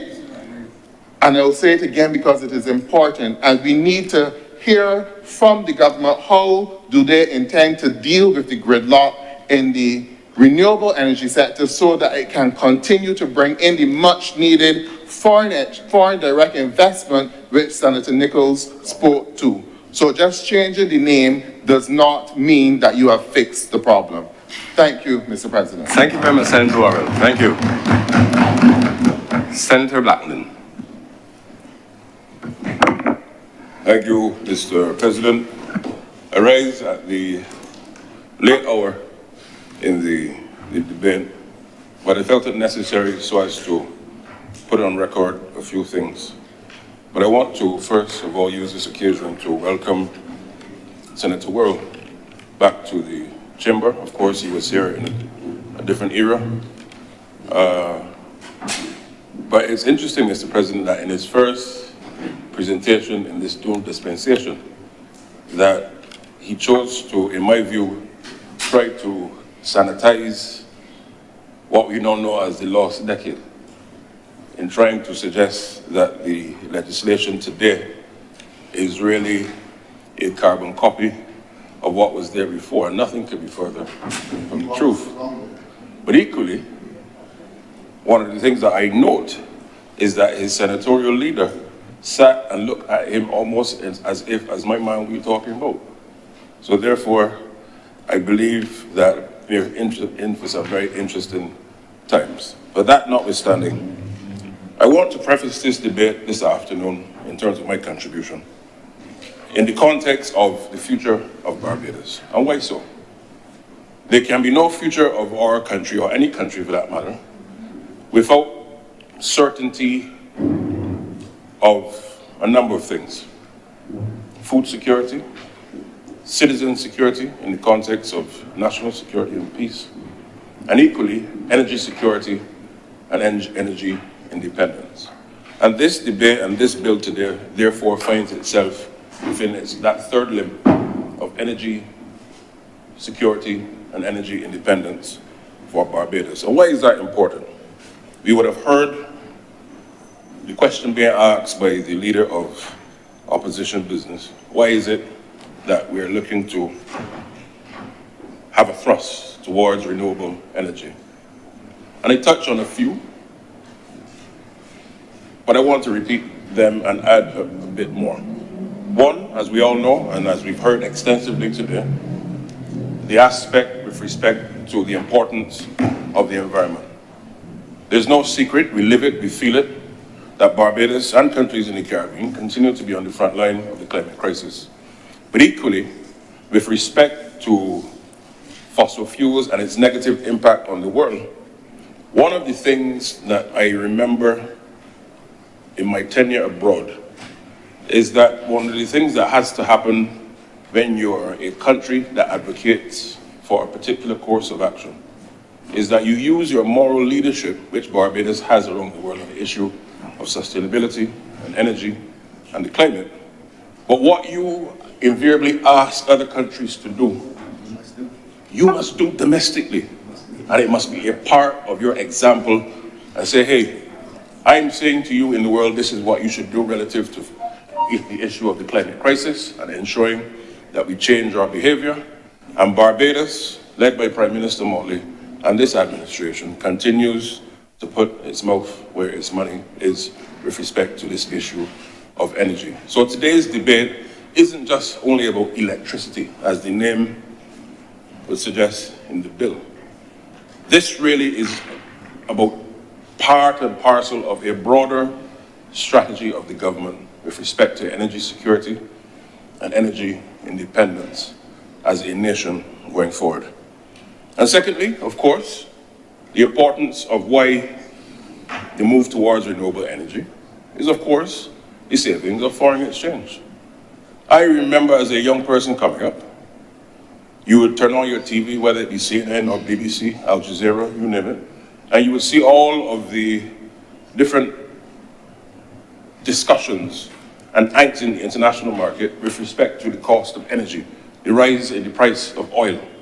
And as a country which does not produce, well, certainly in any large measure, we're takers of the price, we import oil, and therefore our country's economy, and it seems, Mr. Speaker, in some quarters of this country, and perhaps on the other side, that economic success and economic development and economic prowess is a bad word. And let me state for the record that no society, no country can thrive and provide for its people, can attract foreign investment, which is not a bad word, cannot ensure sustainability, cannot pay for roads and schools and hospitals, and pay for those amongst us who are vulnerable without an economy that can provide for those areas. It does not take talk and pretty talk and well wishes. It needs sound economic prudence. And therefore the idea that economic success and economic development and economic growth is not necessarily a thing that we need to have as a strong society should be put to bed as the wrong thing. But equally and importantly, notwithstanding the importance of ensuring that we have a safe physical environment and a clean environment, notwithstanding the importance of ensuring that we have significant foreign exchange earnings as a nation. But thirdly, and importantly, is really the competitiveness of our jurisdiction. That is important for many reasons. Why? And it was referred to by many of the speakers today. When you look at different jurisdictions around the world, particularly as you want to create a manufacturing sector that can not only supply your domestic needs, but can be a major exporter of goods, particularly goods, but of course services, but particularly goods. That competitiveness needs to be underscored by an energy framework and system that allows for you to produce the goods in a very competitive way, a robust way, in an efficient way, based on a low cost of energy. And when you look around the world, the countries that continue to be on the forefront of significant smart manufacturing, and 2, manufacturing that leads to high levels of export, and 3, those high exports leading to significant levels of foreign exchange and large GDPs, they're all underscored by energy frameworks and sectors that are of low cost. Whether we talk about China, Singapore, South Korea, Trinidad right next door. All of them, bar none, have significant sectors of energy that have low cost. And therefore, as we talk about the future of Barbados, there's a temptation by many people who come to public life to drive forward looking into the rearview mirror. And that, in my view, leads to what can only be described as reckless driving. And when you talk about the future of Barbados, it requires all of us who come to public life to ensure that as we look to what the future must be, we mustn't only contemplate the now, today's reality. We have to look and ask ourselves, what do we want our jurisdiction to look like? Not just for foreign investors, no. For our domestic citizens and residents, for those born and unborn.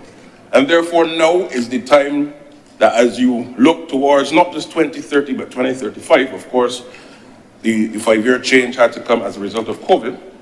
But as you look to 2035 and beyond, ask yourself, what does Barbados need to become a competitive jurisdiction that can produce goods and services for domestic consumption at a reasonable cost, can produce goods and services that can be exported, not just across CARICOM, but around the world at a competitive cost, particularly given that we have a strong currency, which therefore makes naturally our exports a lot more expensive. So we have to find ways with a mix of technology and energy and innovation to ensure that the baseline has a mix that allows for competitiveness.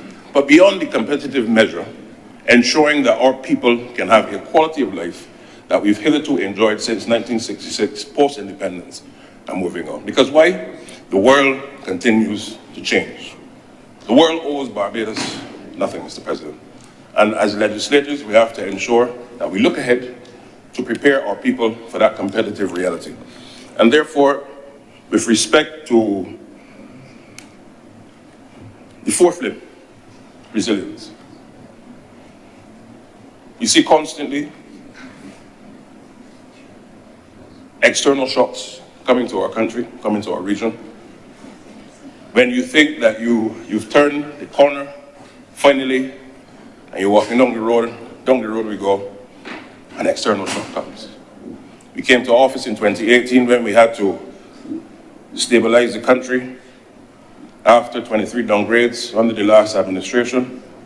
And we've been able to save the dollar, we've been able to stabilize the economy, and we've been able to grow. But you remember, Mr. President, in 2020, we were confronted, and then the world was confronted, with not the 2008 financial crisis, which of course was significant, but nowhere near as negatively impactful as the COVID-19 pandemic. And we had to confront that as a nation. But out of that, as they say, you should never waste a good crisis. And out of the 2020-21 experience of COVID, the government of Barbados took a bold decision that we will use the crisis to further reposition. I note the word further, because of course after 2018, the country was in that mode of resilience building. But it took a further decision of further repositioning ourselves as a resilient jurisdiction. And we did all that once under an IMF program. And when we talk about energy, in the bounds of COVID and recovery of COVID, we're still able to have electric buses on our road, after not having buses being purchased for 10 years.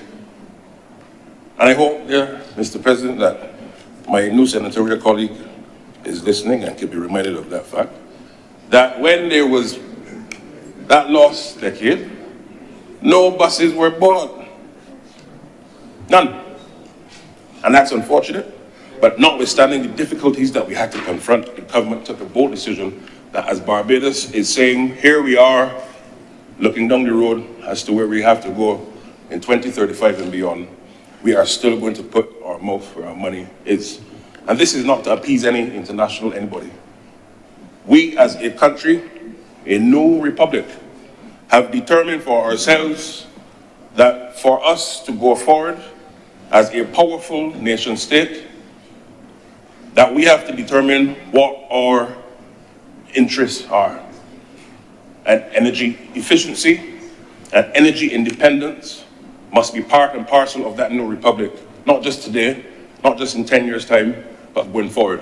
So as you move to that mode of 100% renewable energy, as it were, the magic line, as it were, whether oil goes up or down, broadly, we must be in a place where we can be competitive to export our goods and services, provide quality and cost-efficient energy to our people, and to ensure that the country has the ability to weather any storm, irrespective of any external shock going forward.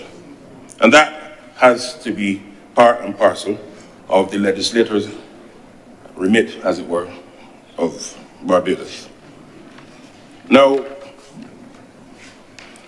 I want to very briefly look and place this debate a bit further within the context of the Barbados Investment Plan, which, of course, in terms of its title, and I'm prepared to make this a document of the House, Mr. President, Barbados 2035, a plan for investment in prosperity, and the operative word here that I love so much, and resilience. And I want to focus very briefly on the investment priority number 8, which focuses on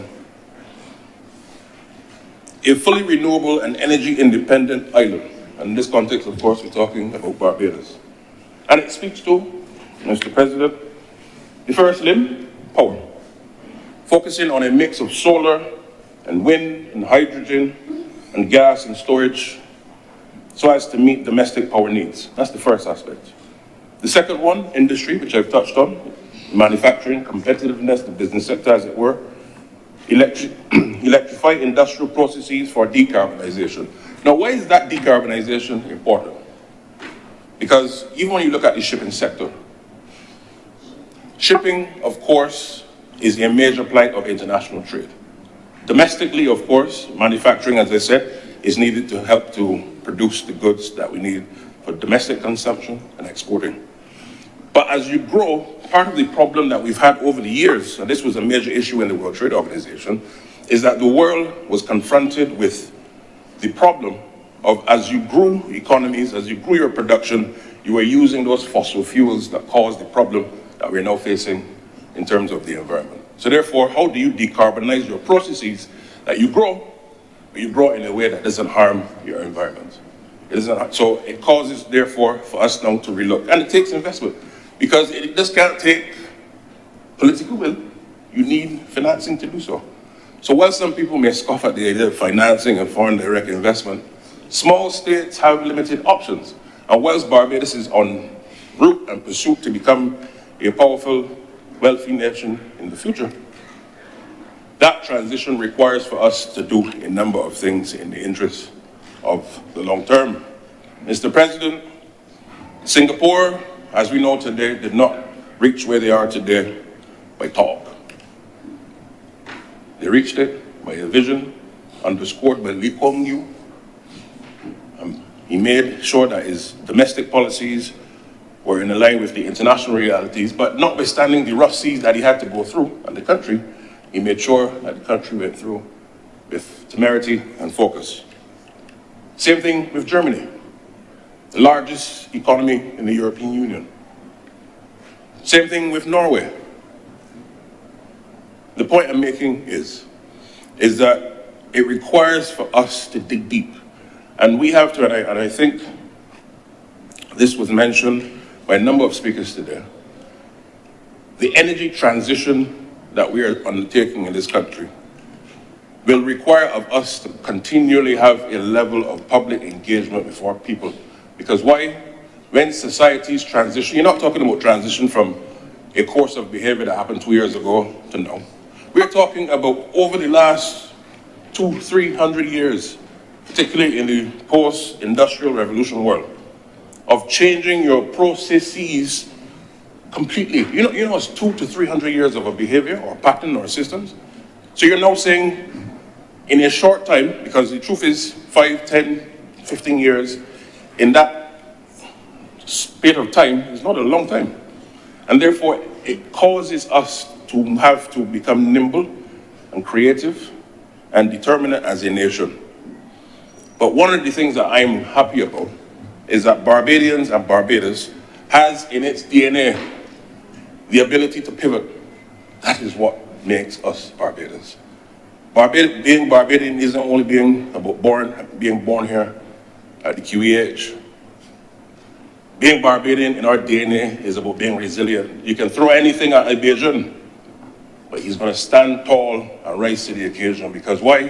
History has shown us that notwithstanding the difficulties we've had to endure, that we have the ability to not only come out on top, but to lead others in our pursuit of greatness and destiny. And this debate today, and whilst others may scoff at it, as I said, try to sanitize a lost decade that brought hardship, brought a situation where people could not pay their education at University of the West Indies, financial impropriety, a whole host of things. This debate today, and Senator Cummings, I want to publicly, and let me make sure the microphone is clear in my mouth, use this opportunity to forever praise you, not just for laying the debate you built today, but for the work that you've been doing. Even when I was in Geneva, Mr. President, I used to sit from thousands of miles away and admire the temerity and work, not only within her ministry, but how she brought all these stakeholders together from across the country. The international meetings that she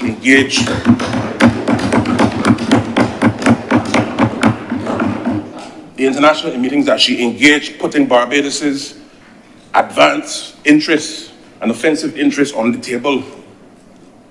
And people talk, you cannot, if you're not at the global table, you don't have a space to influence nothing. Nothing, sir. But you get my point. And Senator Cummings, we in this generation and the future owe a debt to you. And I want to make it clear that there has to be a situation where we're looking at, of course, we come into the chamber week after week, but there's certain pieces of bills and legislation that must be so about the developmental prospects and opportunities of future Barbados. But of course, underscored by today, that we have to rise to the occasion in ensuring that what we say and what we do is in that interest of broad perspective, and this is one of them. But I just want to go on very briefly.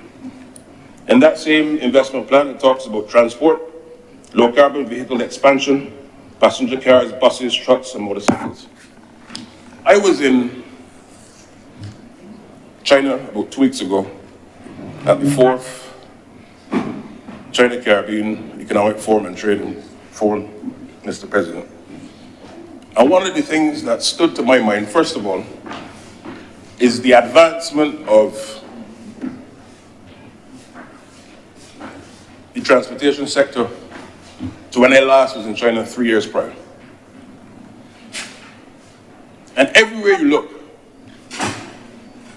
the transportation system, whether it be public or private and in particular private vehicles, mainly electric vehicles, or hybrid. Because why? They understand that as part of the new era of development for their people and the world, this is the direction that we have to move in. And Barbados' energy efficiency is not about following anybody. It is about saying, first of all, as I said, this is an imperative for our national good and development. And this is where we have to go. And I also therefore want to use this occasion to call on our young people, or persons at Polytechnic, or persons at UE, or persons in secondary school, equally or persons who are not in any informal education or may have benefited from any informal education, and here's why there has to be that buttressing of support for them. But our people must now be able to conceive ideas that contribute to creation of goods and services that are energy efficient for domestic consumption and for export around the world. And I believe strongly, and it is something that I think that we really must pursue, that in order for Barbados to be competitive even further in this area, that we must not only rely on the technology transfer and knowledge transfer in other areas from around the world, but that there must be a significant component of research and development domestically here, government, private sector, academia, which allows for ideas to contend, and then you have those ideas being able to be exported around the world. Those countries who have done it have continued to not only advance, but to be at the head of the curve. As I said at the onset, Mr. President, sir, I'm here placing this debate in the context of the future of Barbados. And I see this debate almost as a Lee Kuan Yew moment, if I should use that term. Truly. And that's why I heap such praise on Senator Cummins. Because Barbados has within its DNA the ability to turn the intellectual rigor and muscle coming out of KFIL, or our students who go to St. Augustine, or Mona, or SJPI here domestically, BCC, but equally our sixth formers. We must not believe that education and certification is only about getting a good job. I want to see the engineers coming out of school conceiving ideas that can compete and even beat their Chinese and Singaporean and Japanese counterparts on these critical issues. Who says that a Barbadian cannot conceive and produce the energy efficiency models or the technology in energy transport that comes out of South Korea? There's nothing stopping us, Mr. President. But we have to order it in a way that allows for that to happen. And today, what Senator Cummins is doing, in my view, is laying part of the big foundation, coupled with the education reform that the Ministry of Education is taking place, coupled with the knowledge creation economy that the Ministry of Economic Affairs is taking place, and missed in creating a Barbados that is globally competitive, but equally allowing for us domestically to meet our quality of life aspirations and provisions. And just to bring it home, Mr. President, I would have mentioned the countries who have advanced in this area. And you can see where they have come from within the last 20 years, 15 years. And they too went through transition. I remember stepping outside of energy, but more into the realm of water. And of course, to my immediate left is the minister with responsibility for water. But Singapore had an issue with water. And they were relying on Malaysia for their water, particularly given that it was Malaysia and Singapore, then Singapore became independent. But there was an issue that Singapore had with Malaysia. And they realized that Singapore, notwithstanding its competitiveness and GDP, they were still dependent. And it took them a bold decision. I am not even sure if this part of the world ready for that yet. But it shows you the how and the why. And what is that example I'm talking about, Mr. President? Singapore decided that in order for us to be water resilient and independent, that they're going to use all of the water and waste in their system, what we call toilet water, whatever, backed by science, and they had 3 centrifugal processes to clean it down to its last atom and core. I'm not into the science, so I can't get the language perhaps not correct. But it took 4 years of public education to change the mind, to transition into that mode. But now today, if you go to Singapore, and I don't know how many persons in the chamber have been to Singapore, but I can guarantee you, 98% of the water that you will drink comes from that process. And it is super clean. But why? One, they saw a challenge. They saw an outcome that they needed. We have to be independent and sufficient. And 2, they realized that this transition will not be easy, but they did not cower. They did not fall to public opinion. They did not say, well, we are not going to do this. They said, you gave us a mandate to lead and to bring you to greener pastures, and we will do so. And that's the example I really want to leave on this one. This debate and this bill has gone through extensive public consultation. It has gone through significant toing and froing. But one of the legacies of this country, irrespective of administration now, has to be that we take the high road and the long-term view in the interest of not just today, but those born and those unborn and their collective good. And on that basis, Mr. President, I really, again, want to commend Senator Cummins and her ministry and her team, but equally all those in the private sector, public sector, NGOs who have lent their voice to this bill, and to really ask us as a nation to determine how do we go forward in the further building out of our independence and the new republic on these critical matters. I thank you.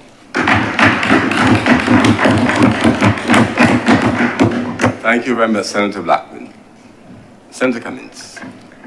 Thank you very much, Mr. President. As I rise to close out debate on this bill, I first want to express appreciation to all, bar none, of the honourable members who have spoken and made contributions to this bill. I appreciate the robust discussion. I appreciate the inputs and the comments that have been made here today mirror the openness that we have taken to this discussion. When I opened this debate, Mr. President, I spoke about a process that started from 2019 and continued into 2020, 2022, and then 2023, leading to this process here today with all of the stakeholders. And so I can have no difficulty at all with persons today continuing to share their perspectives. Now, Mr. President, when I rose to introduce this bill, I deliberately took a position that I was going to focus on the merits of the bill, because despite what my newest colleague in the Honourable, the Senate, has said about the similarities between the 2013 bill and this one, the 2013 ELPA contained 37 sections. This bill has 78. So on the merits alone of the size of the bill, I agree with Senator Worrell's latter comment that it is a comprehensive revision of the original 2013 bill. And that there are at least 37 additional subsections of new additions and new innovations added to the bill over and above 2013. But I welcome the inputs nonetheless, Mr. President. I want to take the time, though, to make both responses to the queries that have been raised by the colleagues and to speak on matters of policy, which I did not deliberately deal with in the front of the bill because I wanted to spend the time going through the 78 sections of the bill and taking the opportunity to go through them for the benefit of the Senate as well as for the listening public. But I will do so, I had intended to do so in my closing. Now, there were a couple of comments made on a few things. Barbados's renewable energy policy dates back to 2019. There was a previous member of the Senate who sat on that side of the table who once took credit for creating the Barbados 20 Barbados National Energy Policy, and then the Barbados Labour Party, when it came to government in 2018, putting a cover on it. So I suspect that what we are implementing now has spanned at least 2 administrations and is reflective of a commitment on behalf of both the Democratic Labour Party to renewable energy and the Barbados Labour Party for executing it. So there can be no question as to why we are pursuing a Barbados National Energy Policy that is dated 2019 all the way up to now. And I am surprised that I would hear or even have questioned the possibility of why we would be going in this direction. But Mr. President, I want to potentially speak about 2 elements. Mr. President, in the November 2023, economic report of the central bank. It is public information, and I'm going to quote from it for the record, Mr. President, and I'm comfortable making it a document of this honorable chamber. Mr. President, in 2023, November, the report of the central bank, where it spoke about our import position, it covered what this government spent from 2018, 2017, 2020, 2019, 2021, 2022, and then 2023 on fuel imports.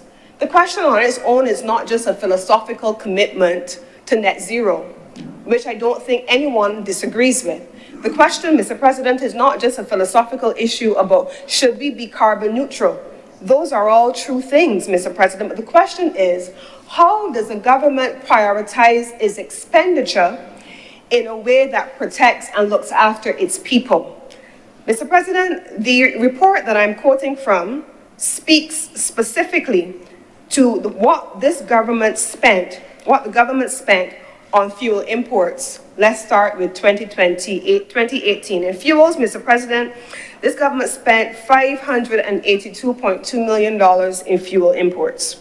In 2019, $579 million in fuel imports. 2020, COVID year, $431.1 million in fuel imports.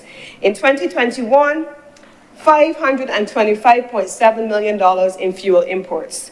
In 2022, Mr. President, 2022, for the entire year, the government had spent close to $1 billion, $913.9 million in fuel imports.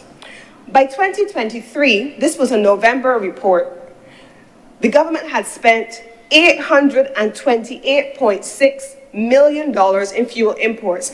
You could imagine that if we still had a quarter to go in the financial year, by the time the financial year ended in March of 2024, the total amount spent on fuel imports in this country could have possibly exceeded $1 billion. What does $1 billion do for education? What does $1 billion do for healthcare? What does $1 billion do to support consumer welfare, as was raised by Senator Walters? What does $1 billion do to help support people? So any person, anyone who questions why there is a renewable energy transition and why a government of Barbados would want to transition away from fossil fuels in favor of renewable energy only needs to consider the opportunity costs, as I have just listed them here, for fossil fuel imports and what we could be doing as a country with those resources. The hospital needs resources, Mr. President, but we are a small open economy. And the government can't get all of its money from taxes because we can't overtax the population. In fact, this administration has reduced taxes to a historical low, and we have introduced measures to support those who fall under in the lowest income earning bracket to make sure that there's a reverse tax credit. So we can't tax people to be able to support our development agenda. We have introduced a large social welfare platform because we have ensured that people must matter, in particular those who are the most vulnerable. And so the government has to ensure that there are the productive sectors that help to generate the revenue, as well as the social sectors that protect people. And it has to be paid for, not in a utopian way, as if we try to take people around this notion that, oh, the government can do this, oh, we get more money from VAT. Yes, we get more money from VAT, but we had $600 million taken out of the bottom of the economy as a result of COVID year. You're still in recovery, and you still have the same expenses, if not an increased level of expenditure than you had before. When you have people walking up and down Oystins, Mr. President, after Barrel passed us, and we still have to repair the fishing harbor, Mr. President. Where does the money for those things come from? A government has to prioritize looking after people, and money therefore has to be spent that can be replaced from fossil fuel imports to support an energy transition. And I want to thank Senator Malalou for speaking in very clear terms, as did Senator Drake. She's not in her chair right now, but I want to also acknowledge their contributions. Mr. President, there's what we call a capital expenditure cost to new infrastructure. If I'm building a factory, as a matter of fact, let me say it differently. If I am buying a house, I have to go and face the bank, and I have to get a mortgage. That mortgage has to be repaid.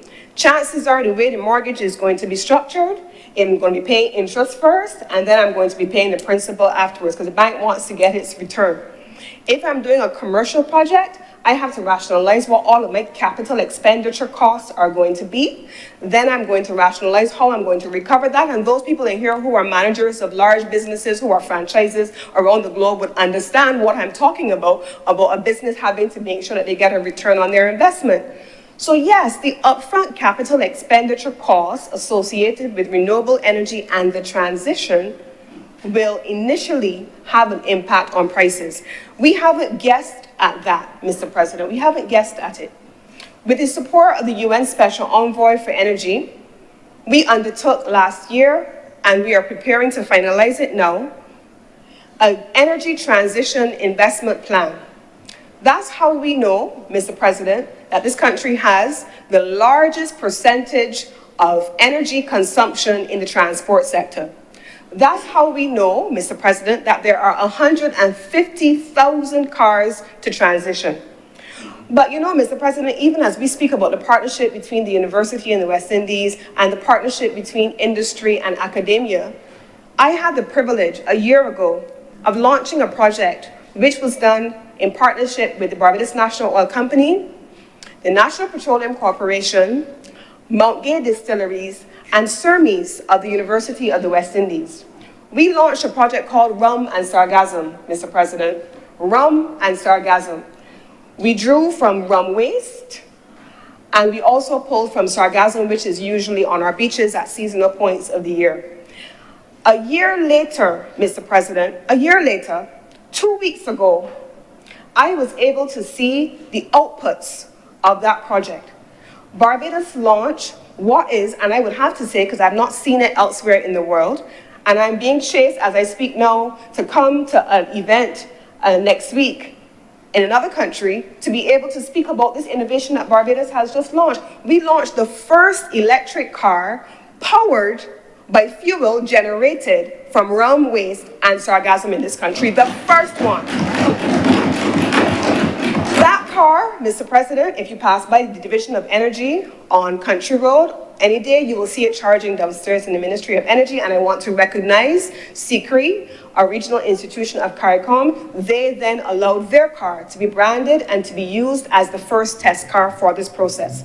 There is a discussion underway now at a policy level as well for us to rationalize how to scale that up so that in addition to the electric cars, we also have the opportunity to look at compressed natural gas, because we took MPC down to Trinidad. MPC then went with the transport operators and the UCALs and so on to look at what it would take to be able to retrofit existing cars, because everybody can't go and face the new dealers to buy a new car. So how do we help people to retrofit existing cars and make them more resilient and sustainable? And equally so, for rum and sargassum to be able to use a biofuel created by the physicists and the engineers in our own country, with our name attached to it, with the support of the European Union and the Inter-American Development Bank, Mr. President.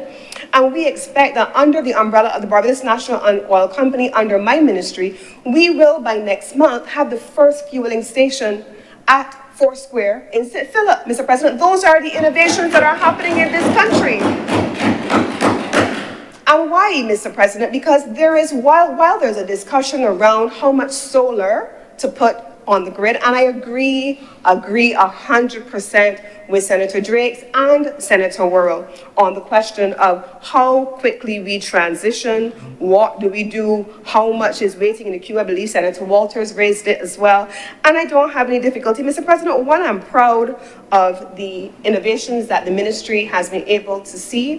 While I am proud of the substantial work that my team has been doing and continues to do, I don't come here to beat my chest, neither do I come here to play politics with people. I don't come here for that. The reality of it, I'm not here to fool people that prices are going to go down by magic as though there's some theory out there that's going to take them down. I'm not here for that, as playing with people's emotions and creating false expectations, and I think we're better than that. Mr. President, I want to make it clear that my team, the team that I have the privilege and the honor of leading, a small team, in the Jamaican terms, I say little but Talawa. But you know what I mean. That team has undertaken what we call a multi-criteria analysis. How do we onboard solar? Because solar is inexpensive, it's easily accessible, people are very excited, and Barbadians had an oversupply because of an interest in solar very early in the game. That resulted in gridlock. The gridlock could potentially have been unlocked had we been keeping pace with regulatory oversight. So the Fair Trading Commission, it has a process that sits outside of the Ministry of Energy and the rate review process. And a lot of times we hear conversations only about the narrow context of what prices are going to be and so on. But the process before the FTC interrogates a range of additional things. It interrogates a change of behavior. Things like, do we have off-peak hours and off-peak rates? Am I washing laundry and turning on my washing machine? If I wash when everybody else is washing on a Saturday morning, when people are doing errands, as opposed to 11 o'clock in the night when you have lower usage and it's off-peak, what do I attract in terms of a rate? Those are the kinds of conversations that are meaningful that we need to begin to have with this country. And my ministry is committing to continuing to have those conversations. Equally so, and I raised the point, I agree 100% with Senator Worrell on the question of looking at different types. When I talk about us onboarding solar, when I talk about oversupply of solar, Mr. President, from as far back as 2013, we were not in government. The sector tells me that the question of storage was being raised from back then. But I agreed with Senator Nichols. Sometimes everything can't be done at once, and maybe at the time it was not necessarily the conversation that you could have, so I don't fault the then government for that. But we've had since 2013 to now to come to the understanding that as long as we continue to onboard more solar, which while inexpensive upfront, is highly intermittent, highly variable, it must be accompanied by storage, which has an added cost. What is my ministry therefore doing about that? My team has begun the process, and 2 weeks ago, the cabinets of Barbados approved a project called Smarter. It is for us to be able to evolve into the development of firm baseload type projects and incentivizing those baseload type projects, because those baseload type projects would help to firm up the grid, yes, but it also reduces the constant perpetuation of solar, which would always have to be accompanied by storage, which will very much increase the cost. So we are sensitive to that. But as we talk about cost, Mr. President, let there be no doubt about it. This government engages with all of our partners on every aspect relating to this sector. But we don't need any individual Robin Hood on the outside, so-called Robin Hood on the outside there, to be able to make us think about people. That's not this government. We, with the support of the Inter-American Development Bank, Mr. President, have just completed in July, which started since last year, September. It's an impact assessment on electricity costs. It's an assessment report. The report is not yet public, so I can't quote from it, but I can assure you that the Ministry of Energy and Business has undertaken an assessment of what the impact will be on consumers of this energy transition. We've done it in the Energy Transition Investment Plan, and yes, The timelines for 2030 are highly aggressive and therefore very expensive. The timelines for 2035, we have simulated what it would look like if we were to continue with a business as usual scenario. If we were to go for 2030, what it would look like for 2035. So when Senator Drake, Mr. President, says, do we know what 2035 looks like? The answer is yes. Because we've done the modeling, we've done the sensitivity analysis, we've gone the engineering assessments, we've looked at what the grid modernization plan allows for. And we have worked with all of the stakeholders to be able to deliver on that. Senator Walters spoke in his presentation as well about the government having a smart energy program and so on. I want to point out, for the record, that smart energy program, smart energy fund, was launched on June 23rd, 2017. As government was not in power, we continue to implement it. It still continues to function, but it was launched in 2017. And however it was crafted at the time remains what is being done since then, with a few exceptions. And so the support for transitioning, as Senator Worrell then spoke, with regard to LED lighting and so on, that has all been done. But what we have gone further to do, Mr. President, is to assess between 2017 and 2024 what the impact has been on energy efficiency now. So what are the efficiency gains? What have been the savings as a result of the energy audits, transitioning from AC units to include inverter units, changing out to LED lights, even the street lights projects? All of the electric buses for the government of Barbados have been procured under that program. We're now doing additional procurement for other agencies as well. That is all under the Smart Energy Fund, and I am extremely confident that we will continue to evolve the fund in a way that helps to support people. Now, Mr. President, I want to clarify on the Energy Procurement Committee in this legislation for a reason. We are now engaged in the process of competitive bidding, developing a competitive bidding framework. And we had a press conference a few months ago with our international partners who were here with us, and they shared with us the development after all this time of the first battery energy storage system projects in Barbados. We've announced that we will go to market for 150 megawatts. Why have we put in 150 megawatts, Mr. President? Because we know that the Barbados Light and Power, the utility, the 15 megawatts that have been approved by them will simply stabilize the grid for what is there and those persons who are on curtailment presently. But we need to be able to get additional capacity on the grid. So we therefore need to have the accompanying storage. And we have modeled that all the way out, Mr. President, to 2026.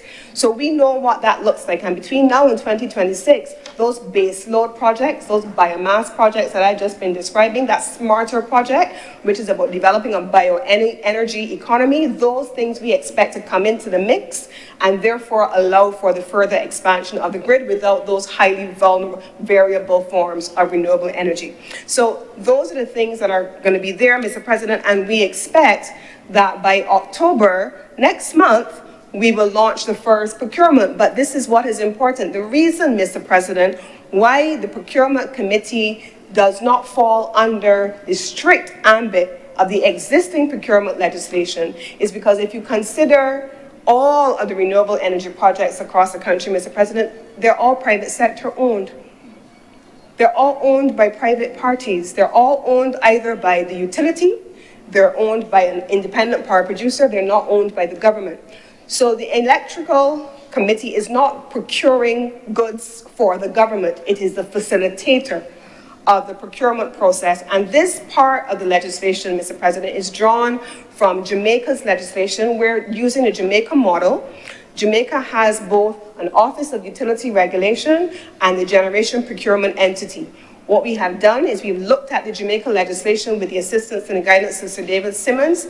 We have created the equivalent components of what Jamaica has done to effectively ensure that the government, while not procuring goods for itself, is facilitating that entity. And it is the reason why the Chief Procurement Officer, the Fair Trading Commission, and all of those things have been incorporated in the structure. The government will not own the assets. What I can also say to Senator Worrell, through you, Mr. President, is that the transparency that has been called for is agreed. What we have done with the support of the Inter-American Development Bank, Mr. President, and Deloitte out of Spain, has been the development of a price market analysis and a price capping mechanism, which tells us these are the prices globally for these pieces of batteries, this technology, and this is how it can be procured under these prices. And anything above that, then you know is out of the scope. All of that, Mr. President, we expect to be in a position to publish, won't keep it to ourselves, to publish as part of the procurement process in October. Mr. President, we sometimes don't sleep at night. We have gone into the weeds, literally in the weeds on this. And we have ensured that from an impact assessment on what it will look like to consumers, that the government is always in a position to make decisions that will be in the best interest of the people of Barbados. Now, there was an important point that was raised by Senator Drakes about ensuring sustainability and ensuring that there's a holistic approach in terms of the design of the system. I give the commitment that all that I have just been describing is very much a part of the design work. We know that the Integrated Resource and Resilience Plan is a roadmap. That is a 3-year plan. The grid modernization plan, that is also going to take us a little bit further. We know that there's supposed to be, and I haven't shared it here, an energy storage roadmap, which is in its final stages of development, which is going to map out what we do next and in what quantum. We know what types of technology are already commercially available. Lithium ion is what we're going to the market for. But we also know that in our IRRP, we have pumped hydro, which is a possibility, which will give us a longer range of energy storage without having to go to the market for batteries. So all of that work is there in the Ministry of Energy, and I give you the assurance that that holistic approach is very much covered in our policy, which is separate and apart from the legislation which creates the regulatory framework. Now, the last thing that I want to say here, Mr. President, is specific to the tariff structure. The feed-in tariffs, there's some feed-in tariffs that were issued from as far back as 2013, 2016, and onward. And those early movers were able to get a tariff that was quite highly incentivized because they were the first movers. That usually happens. And those tariffs, Mr. President, have contributed towards the costings that Senator Drake spoke about, 2013, 2016 era tariffs. And they're for 25 years. So we are locked in to what that looks like, Mr. President, which is the reason why the FTC in June of 2023 said the next stage for a country like Barbados is to move away from the artificial setting of feed-in tariff regimes and to now introduce competitive bidding. That is why it is in the legislation, because it did not exist before. We had only the feed-in tariff regime, and that is most certainly an innovation that needed to be incorporated. But even then, Mr. President, we have respected the relevance of the Utilities Regulation Act, the Fair Trading Commission Act, and the Fair Trading Commission continues to take primacy in the identification of that process and in anchoring the Procurement Committee. And I want to give the assurance again that when we think about how this is all being implemented, that the government maintains at the center of its consideration how it all is going to impact the consumers. So, Mr. President, I hope, and I have tried to answer as many of the questions as I can recall or as I have taken note of. The GEED, I believe Senator Malalou spoke about whether or not the GEED is going to be able to have the necessary personnel and the support to be able to deliver on that. We have even added further, Mr. President, we have added to the electrical inspectors to create that mechanism.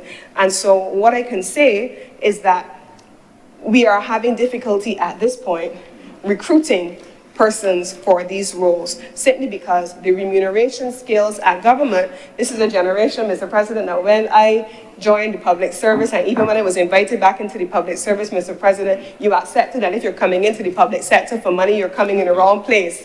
But it's a generation now that looks for equivalence between rates of return on salaries in the private sector and what they want to earn in the public sector. And we're not always getting the skills that we need in the public sector, but we are recruiting as we speak, Mr. President. And so I want to thank, as I close, all of the colleagues for their comments.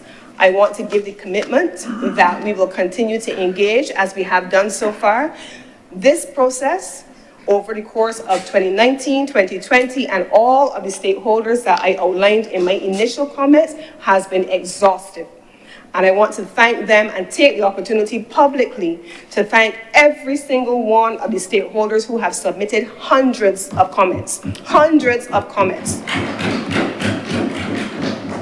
And we will continue, as I mentioned before in my opening, in a regulatory sandbox to welcome their inputs as the technology and therefore the regulatory regime continues to evolve. And with these few words, Mr. President, I beg to move that this bill now be read a second time.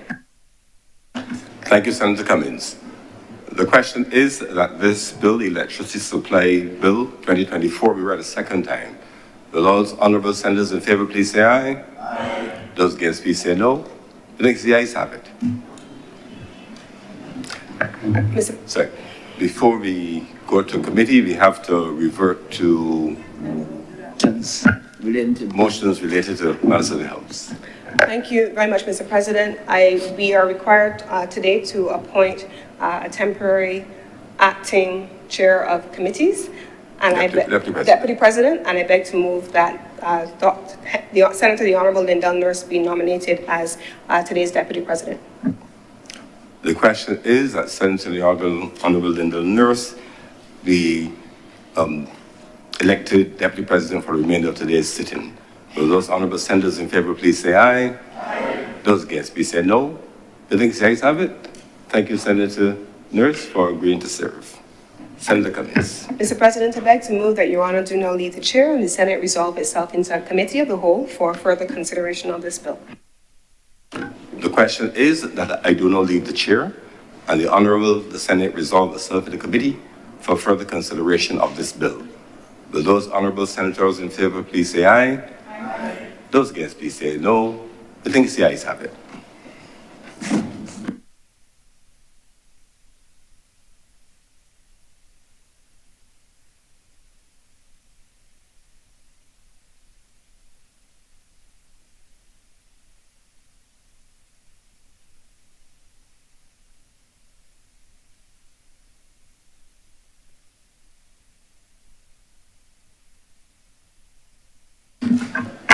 Senate is now in committee.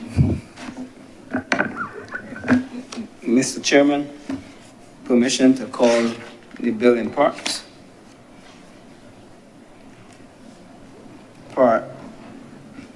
Permission granted. Thank you, sir. Part 1, clauses 1 through 4. Mr. Chair, I beg to move that Part 1, clauses 1 through 4 do now stand part.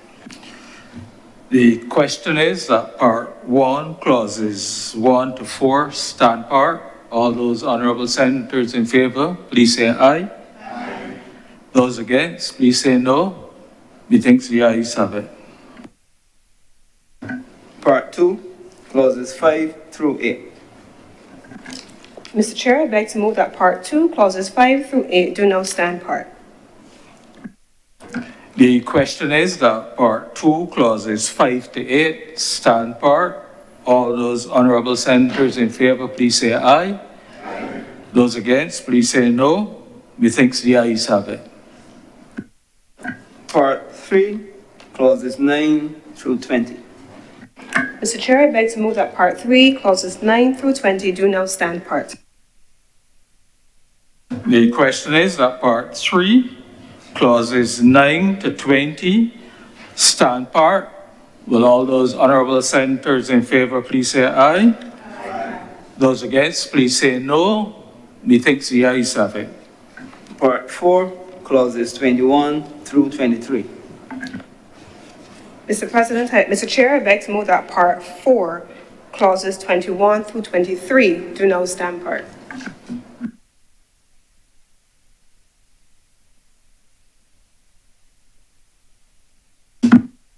Part. Will all those honourable senators in favour please say aye? Aye. Those against, please say no. Methinks the ayes have it.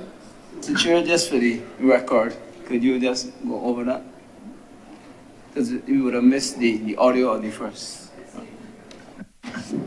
The The question is that Part 4, clauses 21 to 23 do now stand part. Will all those honourable senators in favour please say aye? Aye. Those against, please say no. Methinks the ayes have it. Part 5, clauses 24 through 34. Mr. Chair, I beg to move that Part 5, clauses 24 through 34 do now stand part. The question is that Part 5, clauses 24 to 34 do stand part. Will all those honourable senators in favour please say aye? Aye. Those against, please say no. Methinks the ayes have it. Part 6, clauses 35 through 48. Mr. Chair, I beg to move that Part 6, clauses 35 through 48 do now stand part. The question is that Part 6, clauses 35 to 48 do stand part. Will all those honourable senators in favour please say aye? Aye. Those against, please say no. Methinks the ayes have it. Part 7, clauses 49 through 51. Mr. Chair, I beg to move that Part 7, clauses 49 through 51 do now stand part. The question is that Part 7, clauses 49 to 51 do stand part. Will all those honourable senators in favour please say aye? Aye. Those against, please say no. Methinks the ayes have it. Part 8, clauses 52 through 54. Mr. Chair, I beg to move that Part 8, clauses 52 through 54 do now stand part. The question is that Part 8, clauses 52 to 54 do stand part. Will those honourable senators in favour please say aye? Aye. Those against, please say no. Methinks the ayes have it. Part 9, clauses 55 and 56. Mr. Chair, I beg to move that Part 9, clauses 55 and 56 do now stand part. The question is that Part 9, clauses 55 and 56 do now stand part. Will all those honourable senators in favour please say aye? Aye. Those against, please say no. Methinks the ayes have it. Part 10, clauses 57 through 62. Mr. Chairman, I beg to move that Part 10, clauses 57 through 62 do now stand part. The question is that Part 10, clauses 57 to 62 do now stand part. Will all those honourable senators in favour please say aye? Aye. Those against, please say no. Methinks the ayes have it. Part 11, clauses 63 to 65. Mr. Chair, I beg to move that Part 11, clauses 63 to 65 do now stand part. The question is that Part 11, clauses 63 to 65 do now stand part. Will all those honourable senators in favour please say aye? Aye. Those against, please say no. Methinks the ayes have it. Part 12, clause 66. Mr. Chair, I beg to move that Part 12, clause 66 do now stand part. The question is that Part 12, clause 66 do now stand part. Will all those honourable senators in favour please say aye? Aye. Those against, please say no. Methinks the ayes have it. Part 13, clauses 67 through 79. Mr. Chair, I beg to move that Part 13, clauses 67 through 79 do now stand part.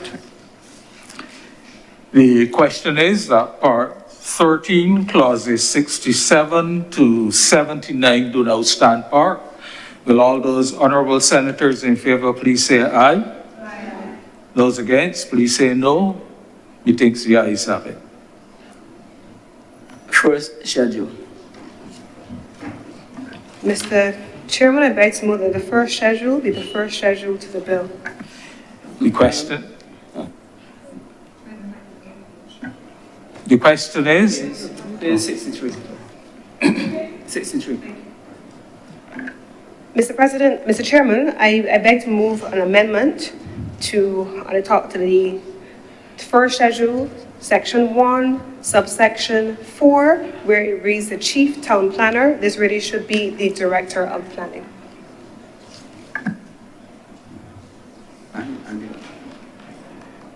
The, I think the exact language is the director of planning and development.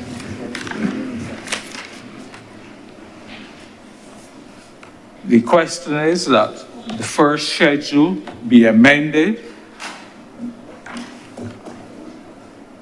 to read as follows. Section Paragraph 1, A4. subsection 4. Mr. Chairman, is ready, paragraph 1A4. The correct term is paragraph 1A4. Paragraph 1A4 would now read as follows: the Director of Planning and Development.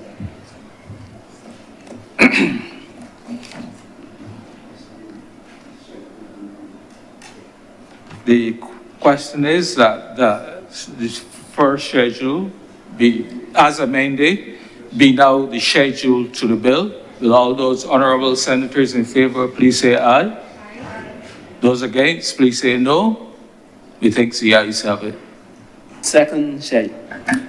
Mr. Chairman, I beg to move that the second schedule be the second schedule to the bill. The question is that the second schedule be the second schedule to the bill. Will all those honourable senators in favour please say aye? Aye. Those against, please say no. Methinks the ayes have it. Third schedule. Mr. Chairman, I beg to move that the third schedule be the third schedule to the bill. The question is that the third schedule be the third schedule to the bill. Will all those honourable senators in favour please say aye? Aye. Those against, please say no. Methinks the ayes have it. Fourth schedule. Mr. Chairman, I beg to move that the fourth schedule be the fourth schedule to the bill. The question is that the fourth schedule be the fourth schedule to the bill. Will all those honourable senators in favour please say aye? Aye. Those against, please say no. Methinks the ayes have it. Mr. Chairman, I beg to move that you do now report to His Honour the President the passing of one bill in committee. The question is that I do now report to His Honour the President the passing of one bill in committee. Will all those honourable senators in favour please say aye? Aye. Those against, please say no. Methinks the ayes have it.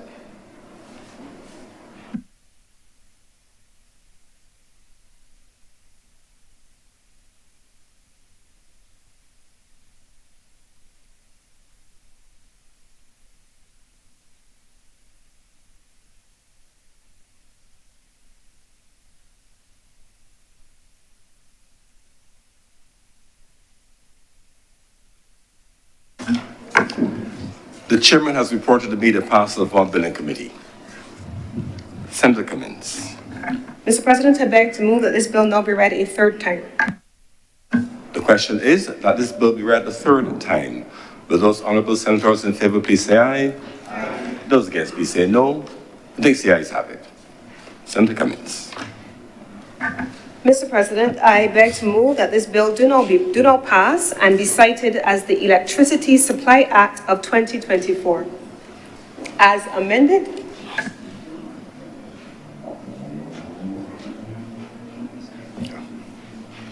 The question is that this bill do not pass and be cited as the Electricity Supply Act 2024. Will those honourable senators in favour please say aye? Aye. Those against, please say no. I think the ayes have it. This bill is now passed and so cited.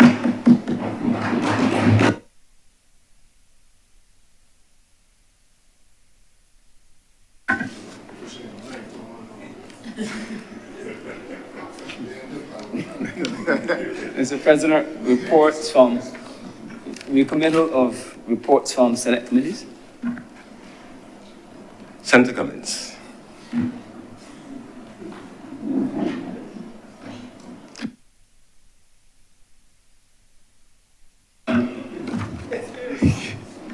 She had it.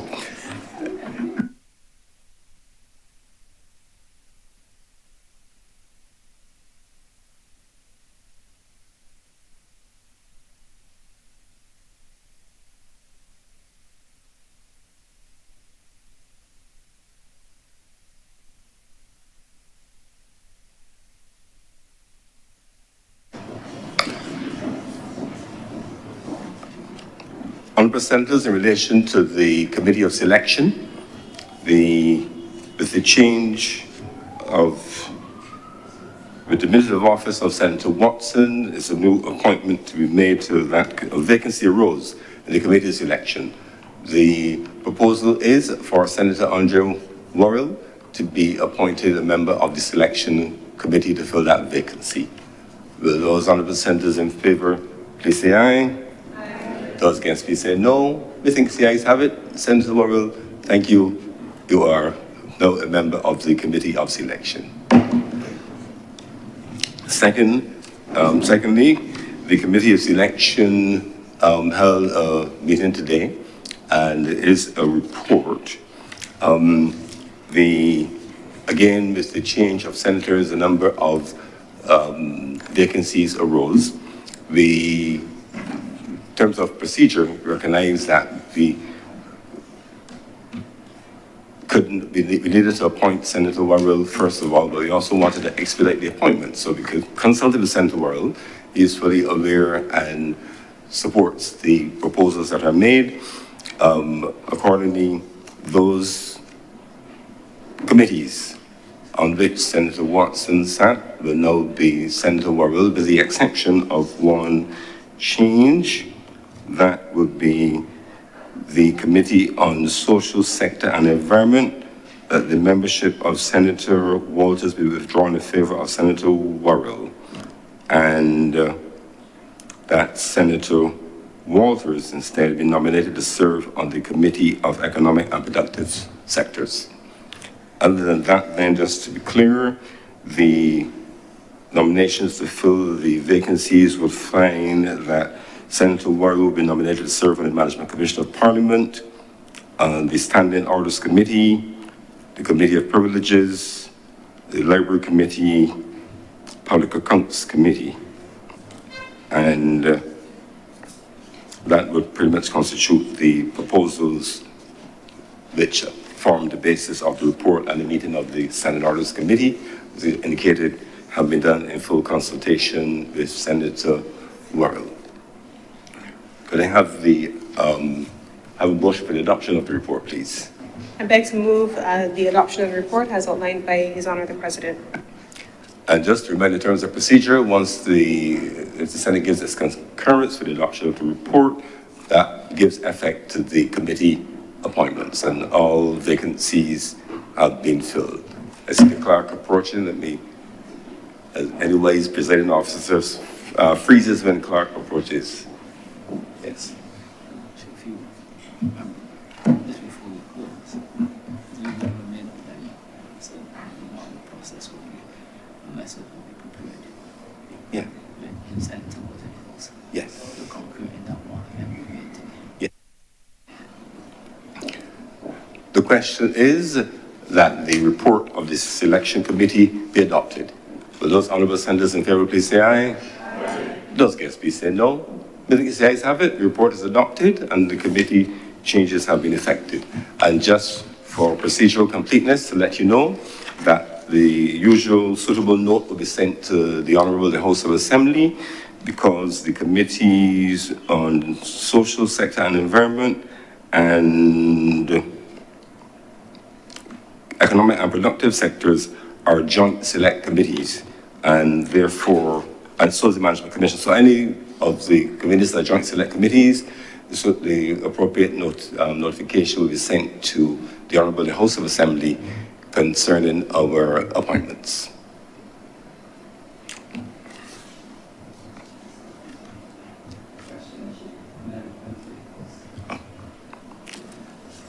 The question is that I do send a suitable note to the Honourable the House as outlined. Those in favour?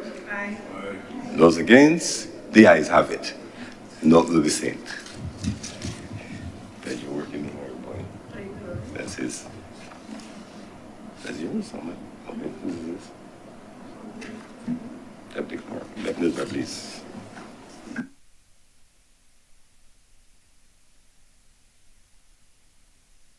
Senator Cummins. Mr. President, again, I want to express my appreciation to all the honourable senators for today, and this being the end of government business for the day, I beg to move that the Senate do be adjourned. Sine die. The question is that this sitting of the Senate be adjourned, sine die. Will all honourable senators in favour please say aye? Aye. Those against please say no. The next the ayes have it. Before I gavel, I just want to thank everyone for their full active debate today. I know it is Friday, it is that hour at which we tend to be engaged in other activities of whatever kind. And I really want to thank you for your active engagement and productive activity this afternoon. I wish everyone a very pleasant weekend. Once again, Senator Worrell, welcome, and thank you for your participation. The Senate stands adjourned.